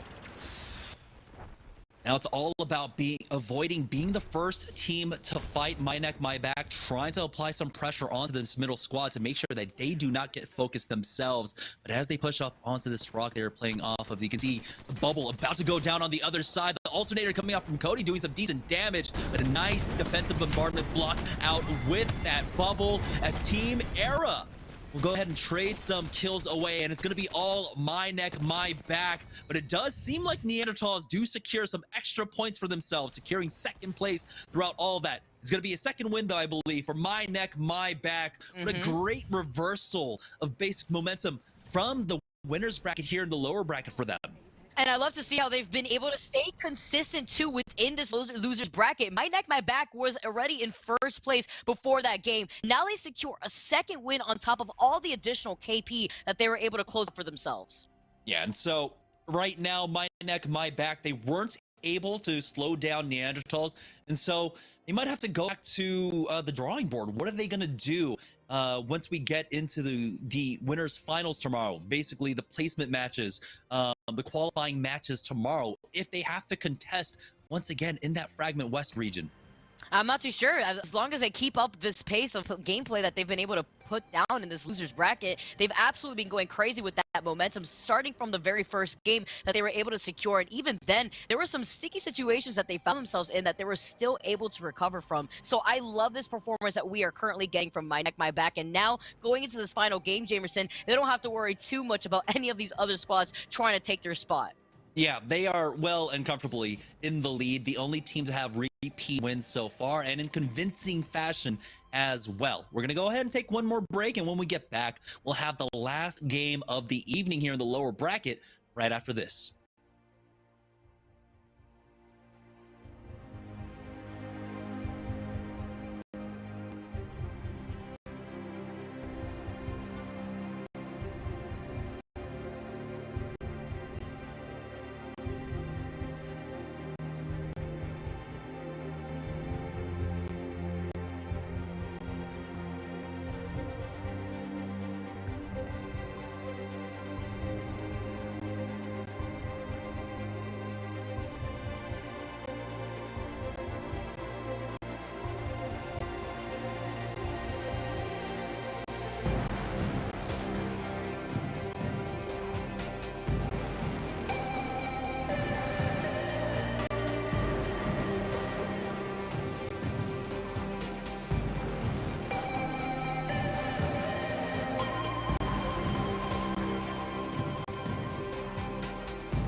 Welcome back to the Apex Legends Global Series North American Split 2 qualifiers. We're here in a lower bracket for the final game of the evening, and it all comes down to this one last game. This is the last chance for our bottom 10 teams to secure enough spots to try and make it into the finals. Let's go ahead and take a look at the replay coming up from game number 5. We've seen since game number 3 that teams have been slowing things down, and we're not seeing as much early game fighting here because so much is on the line, Vicky.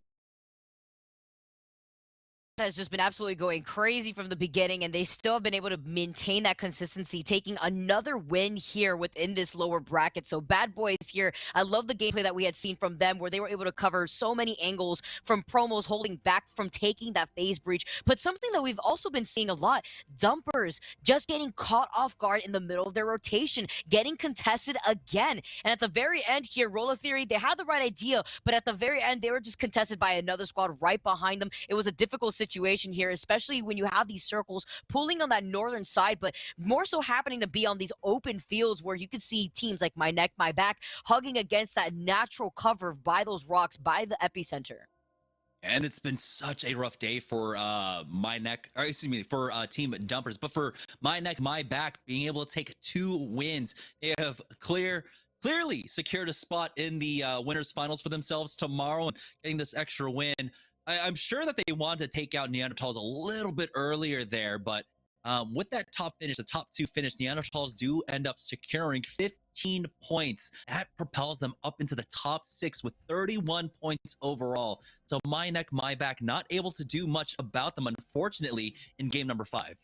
Oh man, but look at that. 10 kills that My Neck, My Back were able to secure in addition to that win. We were talking about how, maybe they were unable to secure game number 4, seeing how close they were, but they still finished with, I believe, 14 kills that game. So nonetheless, they're still very consistent when it comes to these kills, in addition to winning these games. So they're going to be very comfortable in this last game. Neanderthals, like you were mentioning before, they're trying to crawl their way to maintain that top 10 spot. They need to do so because I believe before this game, they were actually number 15th in the overall leaderboards. Yeah, right now, Neanderthals are the only pro league team that are currently in the top 10 here for our basically, our elimination bracket at this point. It's wild to me that we had, I believe, 6 teams drop down to the relegations because of the 2 dropouts that we had throughout the pro league season, and only 2 of them currently are on a trajectory to make it into the finals tomorrow.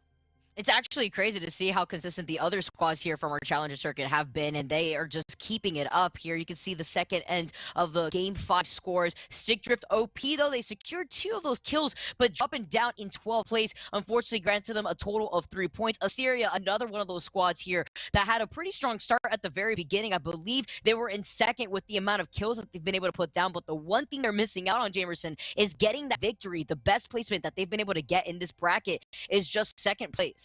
Oh yeah, and my bad boys as well. So we'll see 3 out of the 6 teams that got relegated to play into the qualifiers will be in just second place. Oh yeah, and my bad boys as well. So we'll see 3 out of the 6 teams that got relegated to play into the qualifiers will be in the finals, it looks like, tomorrow, as long as they have a decent performance. I believe Bad Boys should have done enough in that last game to secure the top 10 without having to worry here in game number 6. Neanderthals still maybe on the bubble, but I think they're relatively safe. But now we're looking at teams like Era, we're looking at Era and Roller Theory to try and bring things back. Roller Theory are actually just on the bubble. They're currently sitting in 11th place with 24 points, 1 point behind Sussy Baka's currently in 10th place with 25.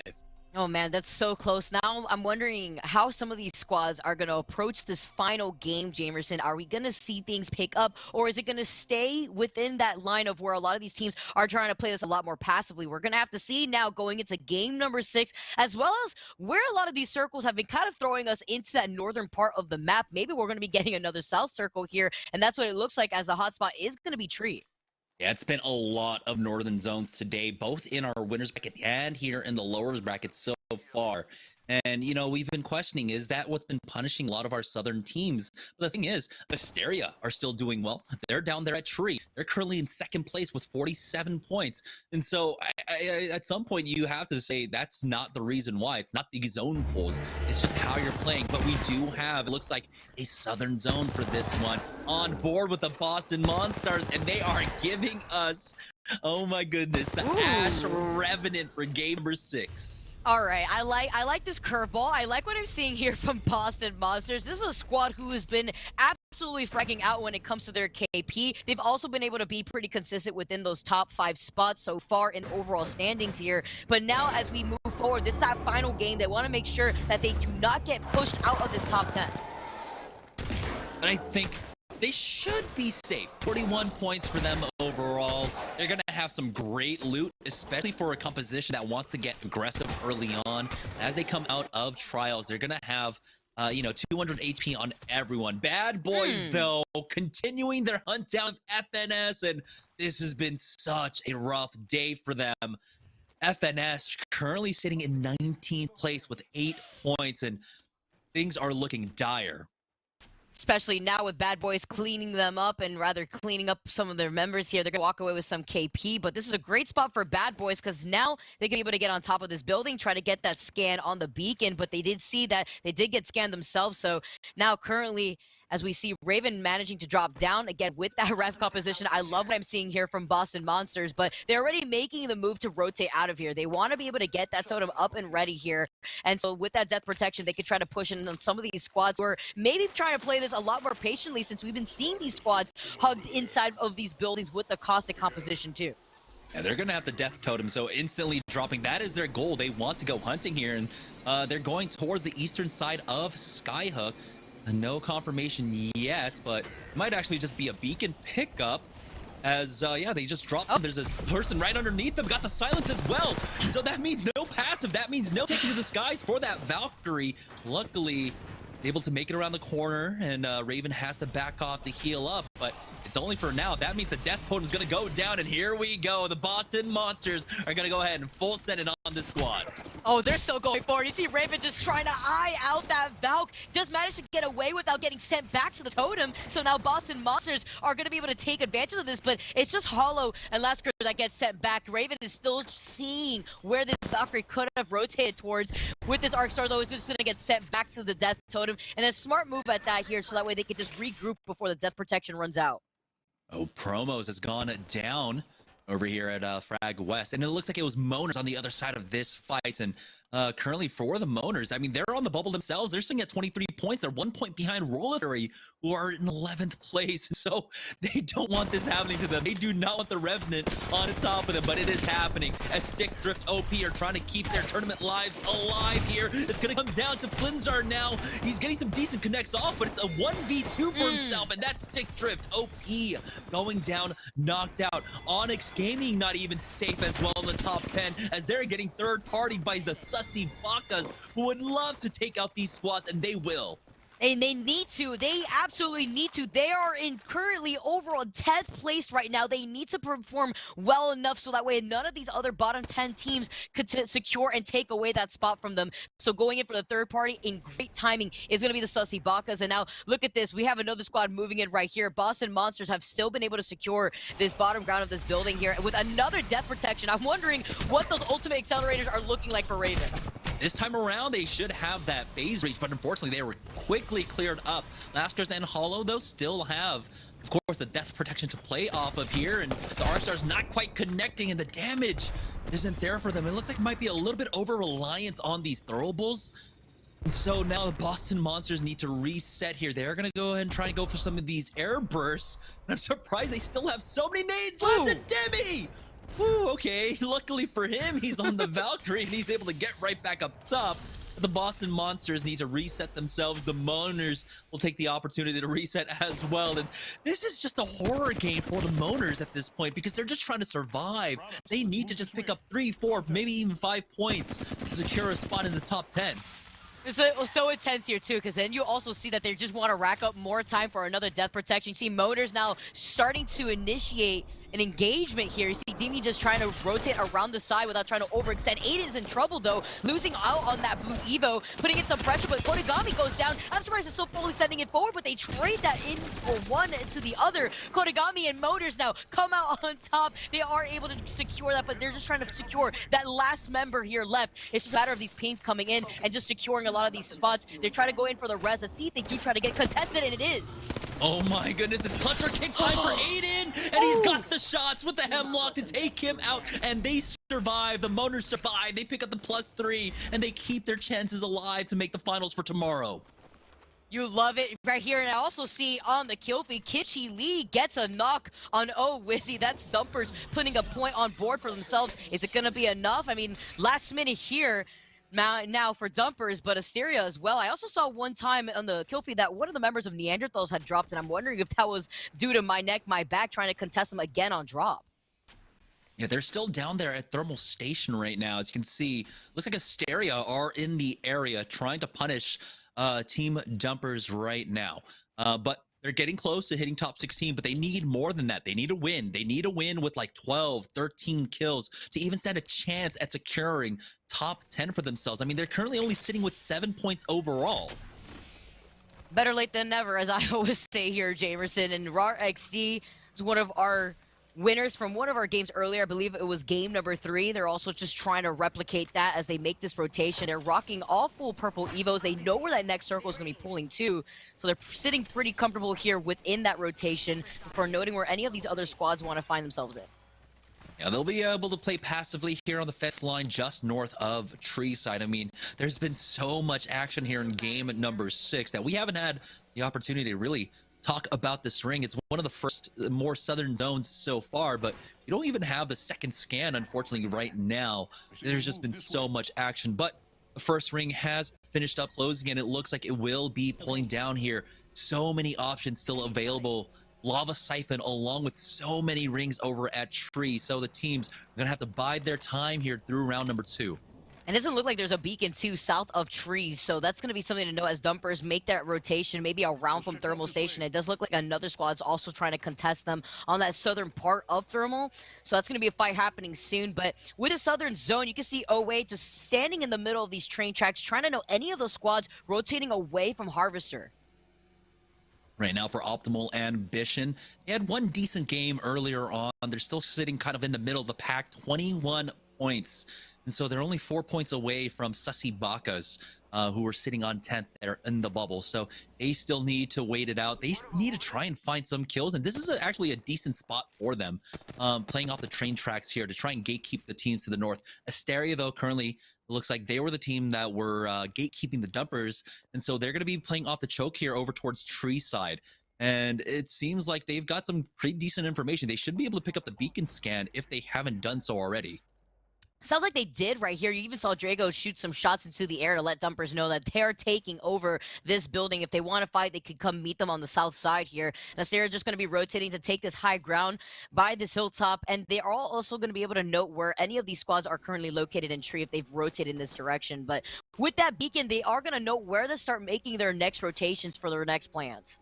Yeah, for CCE, they've got a really nice passive position here over at Lava Siphon. I think they've even got some purple armors, so they are set for the late game here. It's all about finishing off strong for them. They're currently sitting in 7th place with 30 points overall. They just need to make sure they get any points here, and I feel like they will be safe to move on. For TDG, though, they're a team that's not too far off from the bubble.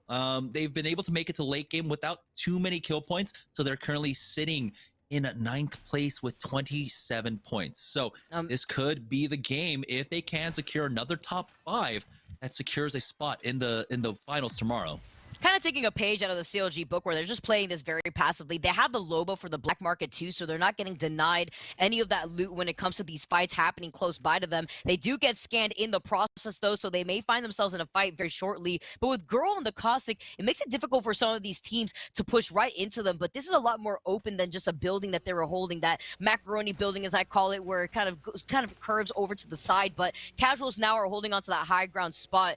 Not the ones with the Bloodhound, so they're not the ones that actually actually scan TGG, but they do know that there are some players holding onto that other side of Harvester. Before utilizing this redeploy, though, they are getting shot at by a longbow, and they're just trying to know who is it that is shooting at them. They didn't get picked up by that Valkyrie passive, so they're just going to be rotating away.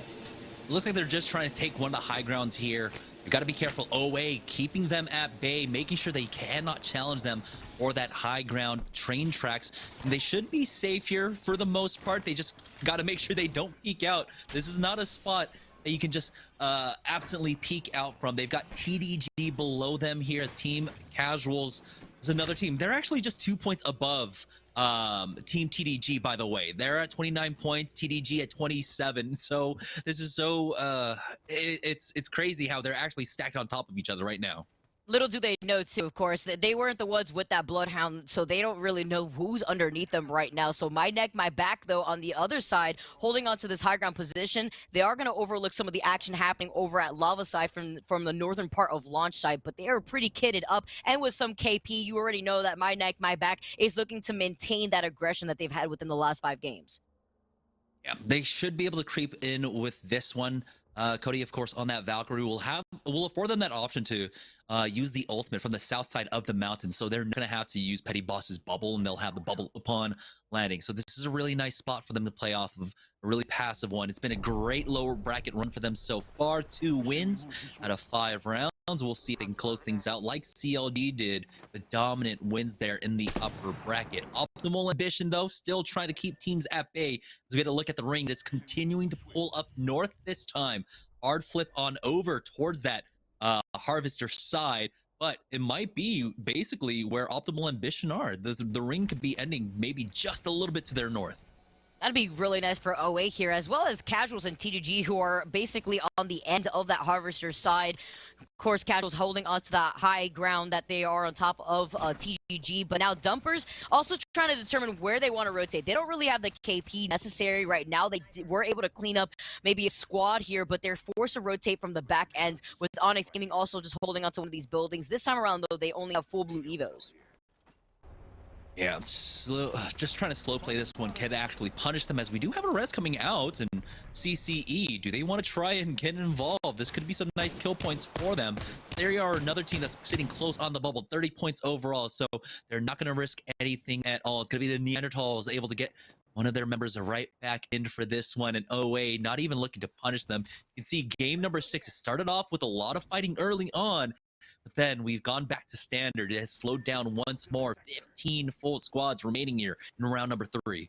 And this has kind of been the habit for a lot of these teams, where we see this game trying to slow down at this point of the time whenever it comes to the other remaining games. But Onyx Gaming are going to play this patiently. They're just going to be hugging the corner right here. They have the caustic traps set up too, but beforehand, they are going to be making their next move. You can see the pings getting sent down to see where they want to rotate next.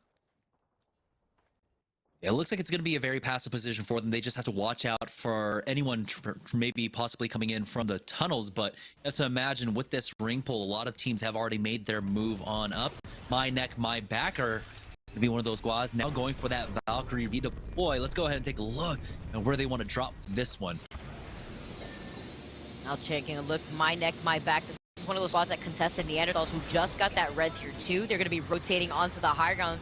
They do see a fight happening on the train tracks, though. They may want a piece of the action here, as Moody does split off onto that low ground, but needs to have the opportunity before actually committing right there. They get the scan. They see that there's already a squad holding onto the building right to their north, so they're just going to be opting to just go up on top of these rocks and maybe get a piece of the action happening on the train tracks.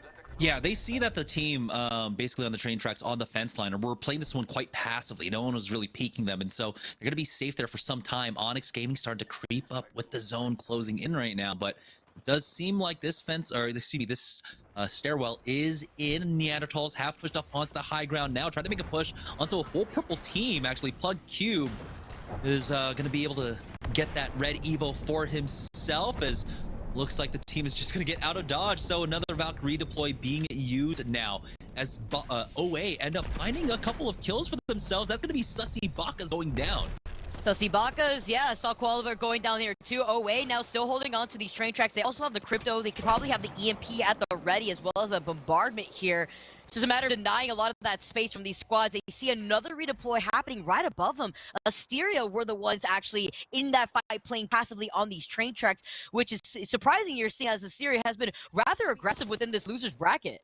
Yeah, and they are safe. They are in, they have secured a spot into the win bracket for tomorrow, the winners finals tomorrow. They don't have to play this one cautiously, but they are still going to try and play this one for the late game. They want to, of course, nail down everything, make sure that they're playing as crisp as possible, get all the basically every last drop of practice they can before the more important games tomorrow. So I like seeing that kind of confidence and kind of slower play style for them. But oh no, the missile storm along with the defensive bombardment is going to take out Drago here. I don't think they have a bubble to try and fast res him up. Reverum is still trying to heal up as Alazura pops the beast of the hunt. He's gonna go down. That's my neck, my back, picking up 3 kills here, and now they'll be able to move up and basically have the run of this high ground. What a way to pressure out that squad, but between the Valkyrie tactical and as well as the bombardment, it's just way too much pressure coming in right when they were about to pop that med kit too. Unfortunate for them, but now Onyx Gaming are using the redeploy themselves. They've been able to try to take this building. I'm surprised actually. Oh, I was gonna say there has to be a squad here right now, especially with these compositions that we've been seeing. But Cheesy Potato getting over Zealots, pushing in by themselves without proficiency to provide any backup there. They have the Nox grenade, but it's not gonna be enough as needs serious help, is gonna need some help very shortly here as he just tried to redeem Onyx Gaming, the rest of the 2 teammates that are up alive. Era cannot go down here. They're up as a full 3 in a 1v3, but this is looking much harder than it actually should be. They almost fell.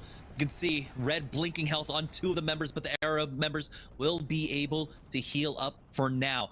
Do have my neck, my back stuck on the low ground here, trying to make their way into that Era building, but it's multiple teams converging for the time being as Cold Cloud make their way out of that tunnel as they start pushing up. We have TDG, I believe, stuck in that low ground of that Harvester building. They'll be able to hold it for the time being throughout all of this. So many kills going down. Cody, Mooney, and Petty Boss are gone. So the reign of my neck, my back will finally come to an end, but the damage has been done. OA picking up some much needed kills for themselves here. They have at least 5 and they secure top 7. I believe I also saw Neanderthals going down too at the same time, so that was bittersweet right here as OA have a great position on this high ground here, as well as that natural cover from the rocks. You can see right now as some of these squads are rotating from the southern part, TDG are still holding on to that bottom bunker. I also saw Girl secure some kills for themselves, and that's an amazing position for TDG looking at the overall leaderboards and where they're currently situated at in number 9th place. It's crazy because we have basically all of the middle pack teams still alive here for the late game. I'm wondering if Era are still alive because they are on the lower side of the middle of the pack, and so this is their opportunity. They are so close. They're one of the squads that ended up getting relegated from the regular season, so they need to turn things around. They need to fight for their shot once more tomorrow.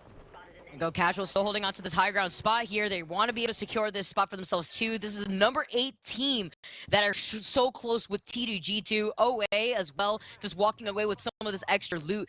The ability to have so much intel from this crypto drone has really allowed OA to plan their next move easily with nades too, just being able to give that retaliation. You see a redeploy happening in front of everyone though. This is going to be scary. The bombardment also being called in all at the same time.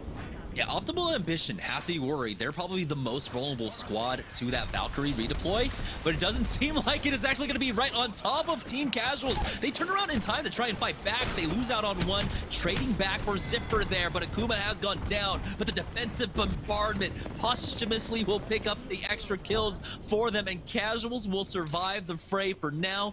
No one trying to punish them here on height. We're now down to our final 6 squads.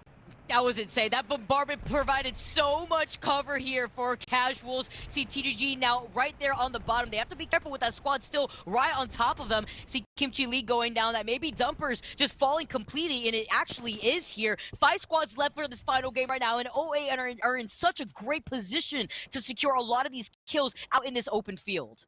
Yeah, they have a lot of cover to play off of as well. You can see Boxa T considering checking down in that valley below, but I don't think you risk it at this point. There's still too many teams alive right now. You can see that high ground is still being held. They just need to cover their flanks, and Boxa T takes a lot of damage for it. Aggressive bubble out here from Blake, but This is the right call. This bubble gives you a lot more coverage from below. And they're going to force out a bubble on the other side. Oh, wait, push up. And they need these kills. Kodagami will fall, and Timmy will be the next one to go down. Optimal Ambition having a great game at number 6, now securing top 4 for themselves. They're doing so well, especially looking at their state right now. I believe they're in 15th place overall, and with these kills as well as placement points, they could easily secure that top 10 spot right now.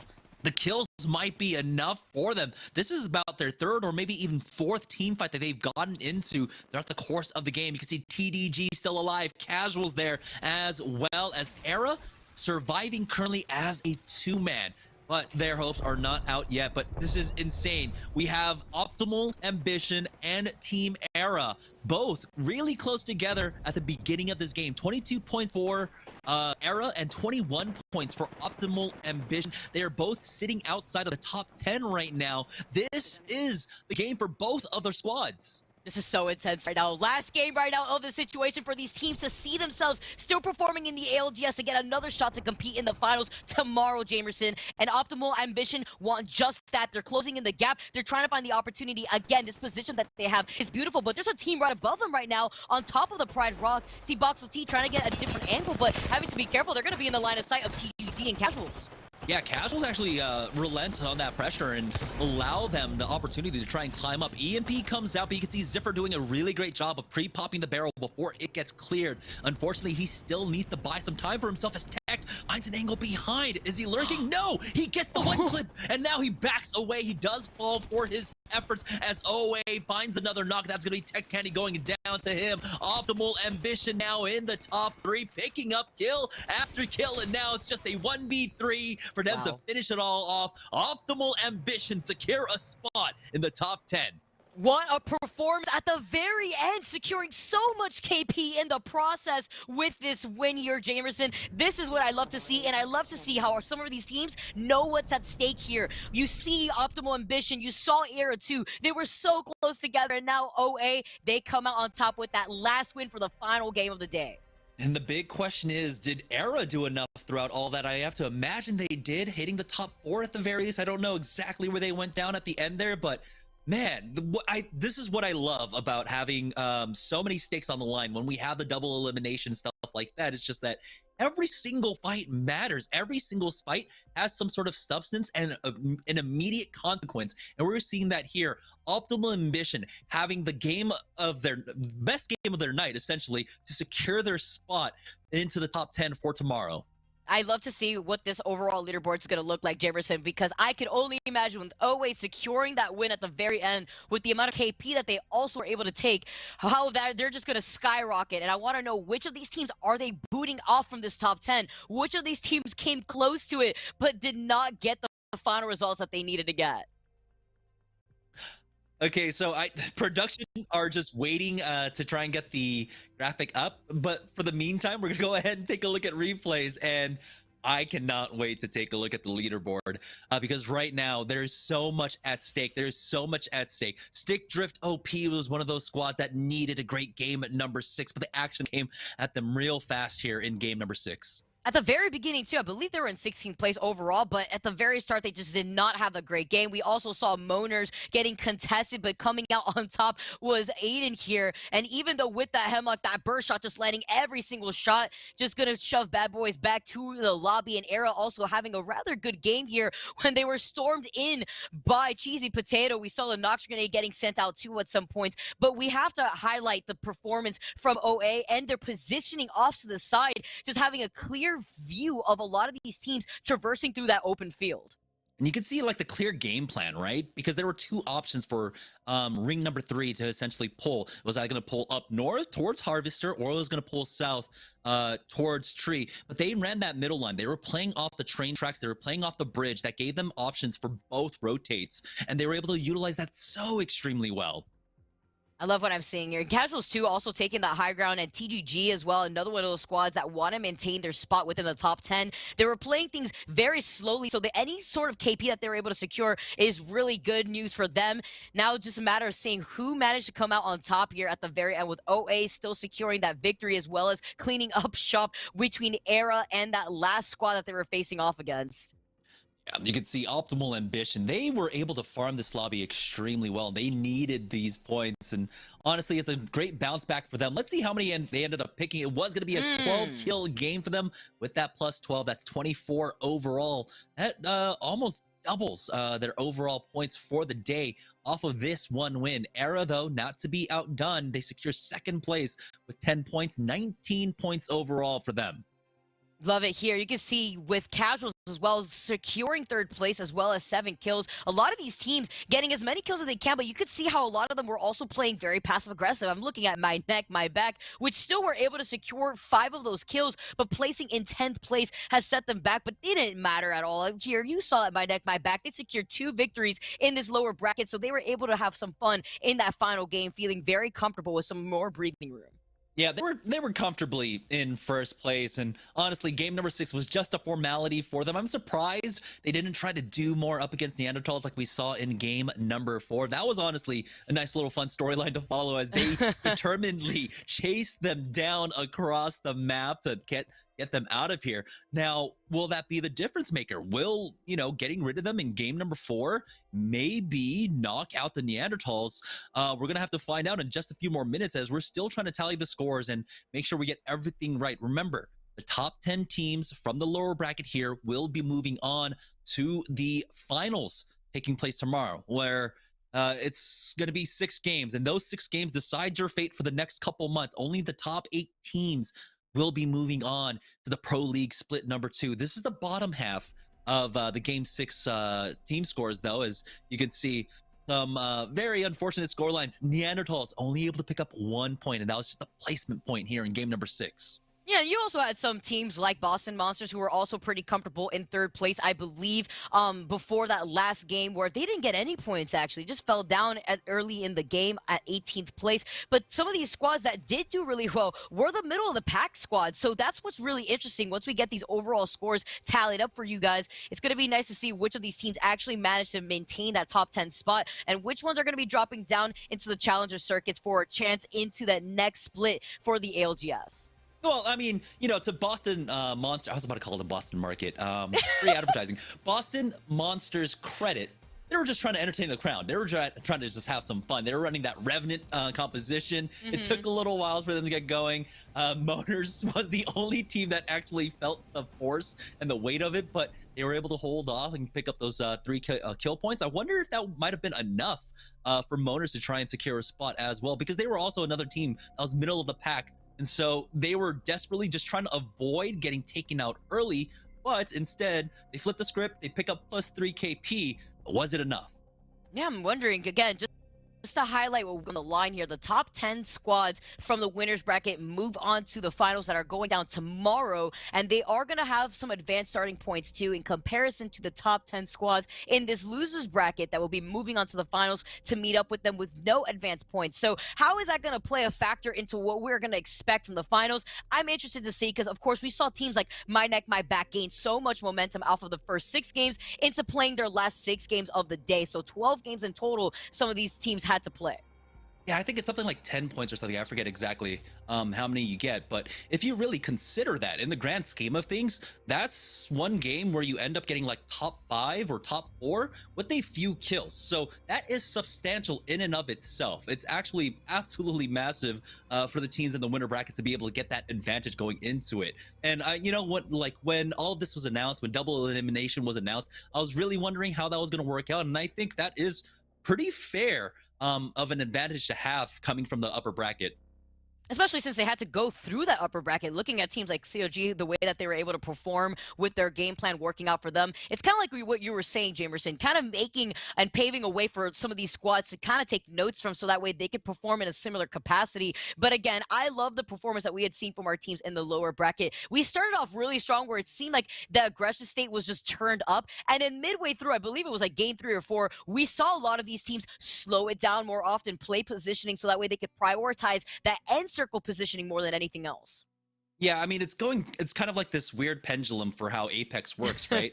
Because you'll have the meta where it's like, oh, everyone's playing edge, and then it swings right on back over to, oh, everyone's playing center zone. And right now, that pendulum here in the qualifiers, it is a lot of people are playing Edge. And so when that happens, you play the opposite composition, or you play the opposite style. You try to play for macro, you try to play for center zone. That worked out for CLG today, and that also worked out for My Neck, My Back here in the lower bracket. It was a little bit more difficult for them to try and play that style when we were in the upper bracket games, but now that they were able to secure that drop spot, they were able to have Fragment East not having to deal with start of fights. You can see how much of a difference that makes, not being slowed down on your rotates, not having to take the 50-50 early on over at Fragment West. So this is all good signs for My Neck, My Back. Big question for me is, did they knock out the Neanderthals? Did they do enough? It looked extremely close, and we noted that in the upper bracket, that because we had two teams that farmed up most of the points in the lobby, that lowered the average, right? The 10-point or the 10th place position average down to about 31 points. But with only My Neck, My Back actually having a large majority of the points, that left open a lot more. That means the average should be boosted up. It should be close to like 35, 34, secure a spot in the top 10. So going into this last game, Moaners, they weren't completely safe going into it. Yeah, Moaners, I believe, were in the 12th spot, sitting in the 12th spot rather in the overall leaderboards before that final game. So they really needed to approach this final game carefully here, so that way they could try to secure that top 10 spot. But again, as we tally up all the scores, it really trickles down to how they were able to perform in that final game. I love how you highlighted Neanderthals and My Neck, My Back at the very end there too, because you saw how Neanderthals at the very end there, it looked like they had fallen at the same time that My Neck, My Back had, just side by side. So now wondering here if that denied enough points for Neanderthals to stay in that top 10 spot, or did My Neck, My Back fail to do so in that last game in particular? Yeah, so I think we just have like one more minute as we get this last tally done. We just want to make sure no mistakes are made here for the final tally, because this is so consequential. There's so much on the line for these players who have, you know, committed months and months of their lives, of their careers here in Apex Legends, to the Challenger circuit, to the practice that's necessary for it. This is so important. But it looks like we do have the final tallies up. So let's go ahead and find out who are our top 10 teams that'll be moving on to the winners finals. No surprise here. It's My Neck, My Back. Congratulations for coming in first place. They'll be moving on along with Asteria. Optimal Ambition with that last win as well. We got Casuals in 4th place, and Era Eternity as well, secure 5th place. Boston Monsters, we knew a bit earlier on that they got that spot. Bad Boys get that win in, I believe, game number 2. Helped them out a huge bunch, along with RAR XDT, who I believe got the win in game number 3. CCE just chugging along, and take a look at that TDG secure the final spot, and take a look at who didn't make it. Neanderthals and the Moaners at 32 points each. It worked. The plan worked, Jamerson. I cannot believe this. My Neck, My Back really did deny this opportunity from Neanderthals. And look by how many points. By 2 points were Moaners and Neanderthals tied for the 11th place spot to try to take over TDG's spot instead in that 10th place. How close this leaderboard is, looking at specifically CCE and TDG for that 9th and 10th place spot. That's absolutely insane, because we saw in game number 6, My Neck, My Back kind of just gave up on trying to grief Neanderthals, right? They thought, oh yeah, they're safe. They made it, because in game number 5, we weren't able to grief them, but no, it wasn't enough. Game number 4, that was the difference maker. My Neck, My Back, taking them out so early on, making sure they got no points. It's a huge difference maker for My Neck, My Back. And if we even think a little bit further on for tomorrow's games, remember, during the winner bracket games earlier today, Neanderthals and My Neck, My Back were 50-50 fighting all 6 games over Fragment West. Now that means Fragment West is going to be free for My Neck, My Back. You know what's also interesting to note here is Optimal Ambition and where they skyrocketed from where they were positioned before that final game. With all that KP and the victory on top of that, they went for, I believe, was the 16th spot all the way to the 3rd place spot here, 45 points. And that just really highlights how strong that team was at the very end, and how every single drop of points matters at the very end for these teams. And so that means 3 out of the 6 teams from the Pro League keep their hopes of staying in the Pro League alive, but that must mean that we have to say goodbye to 3 of them, and also 7 other squads that have been knocked out. And that means tomorrow we've got another 6 set of games, and I am so excited for them, Vicky. Oh yeah, I'm super excited to see how this plays out, especially looking at the difference between the lobbies that we had in the winners bracket versus the losers bracket. We're just going to see all this chaos collide, and I am living for it, Jamerson. Yeah, it's going to be another beautiful 6 set of games, and I love that, you know, we've had some storylines that we were able to follow through both the upper bracket and now down here into the lower bracket. It's going to build into the next, and we've got so much on the line tomorrow. It's only 8 teams. It's going to be such a different state because it's only 8 teams that will be securing a spot in the Pro League, securing a spot in regular competitive Apex play, the tier 1 level. This is absolutely insane. Yeah, but no, now we have more action going down tomorrow, Jamerson. I know we've had a long day today for some of our squads. They played 12 games in total, but that's going to be it for us for today. It's going to be an exciting day here for Apex, looking at the finals that we're going to be having take place tomorrow. Yeah, that's right. So we're going to go ahead and see you guys tomorrow. Make sure you set your clocks. We should be back once again at noon Pacific Standard Time. You are not going to want to miss it because we will be securing the top 8 spots. We are going to be able to announce who the next 8 teams in the Pro League are. We will see you guys then. Thank you all so much for tuning in, and see you guys tomorrow.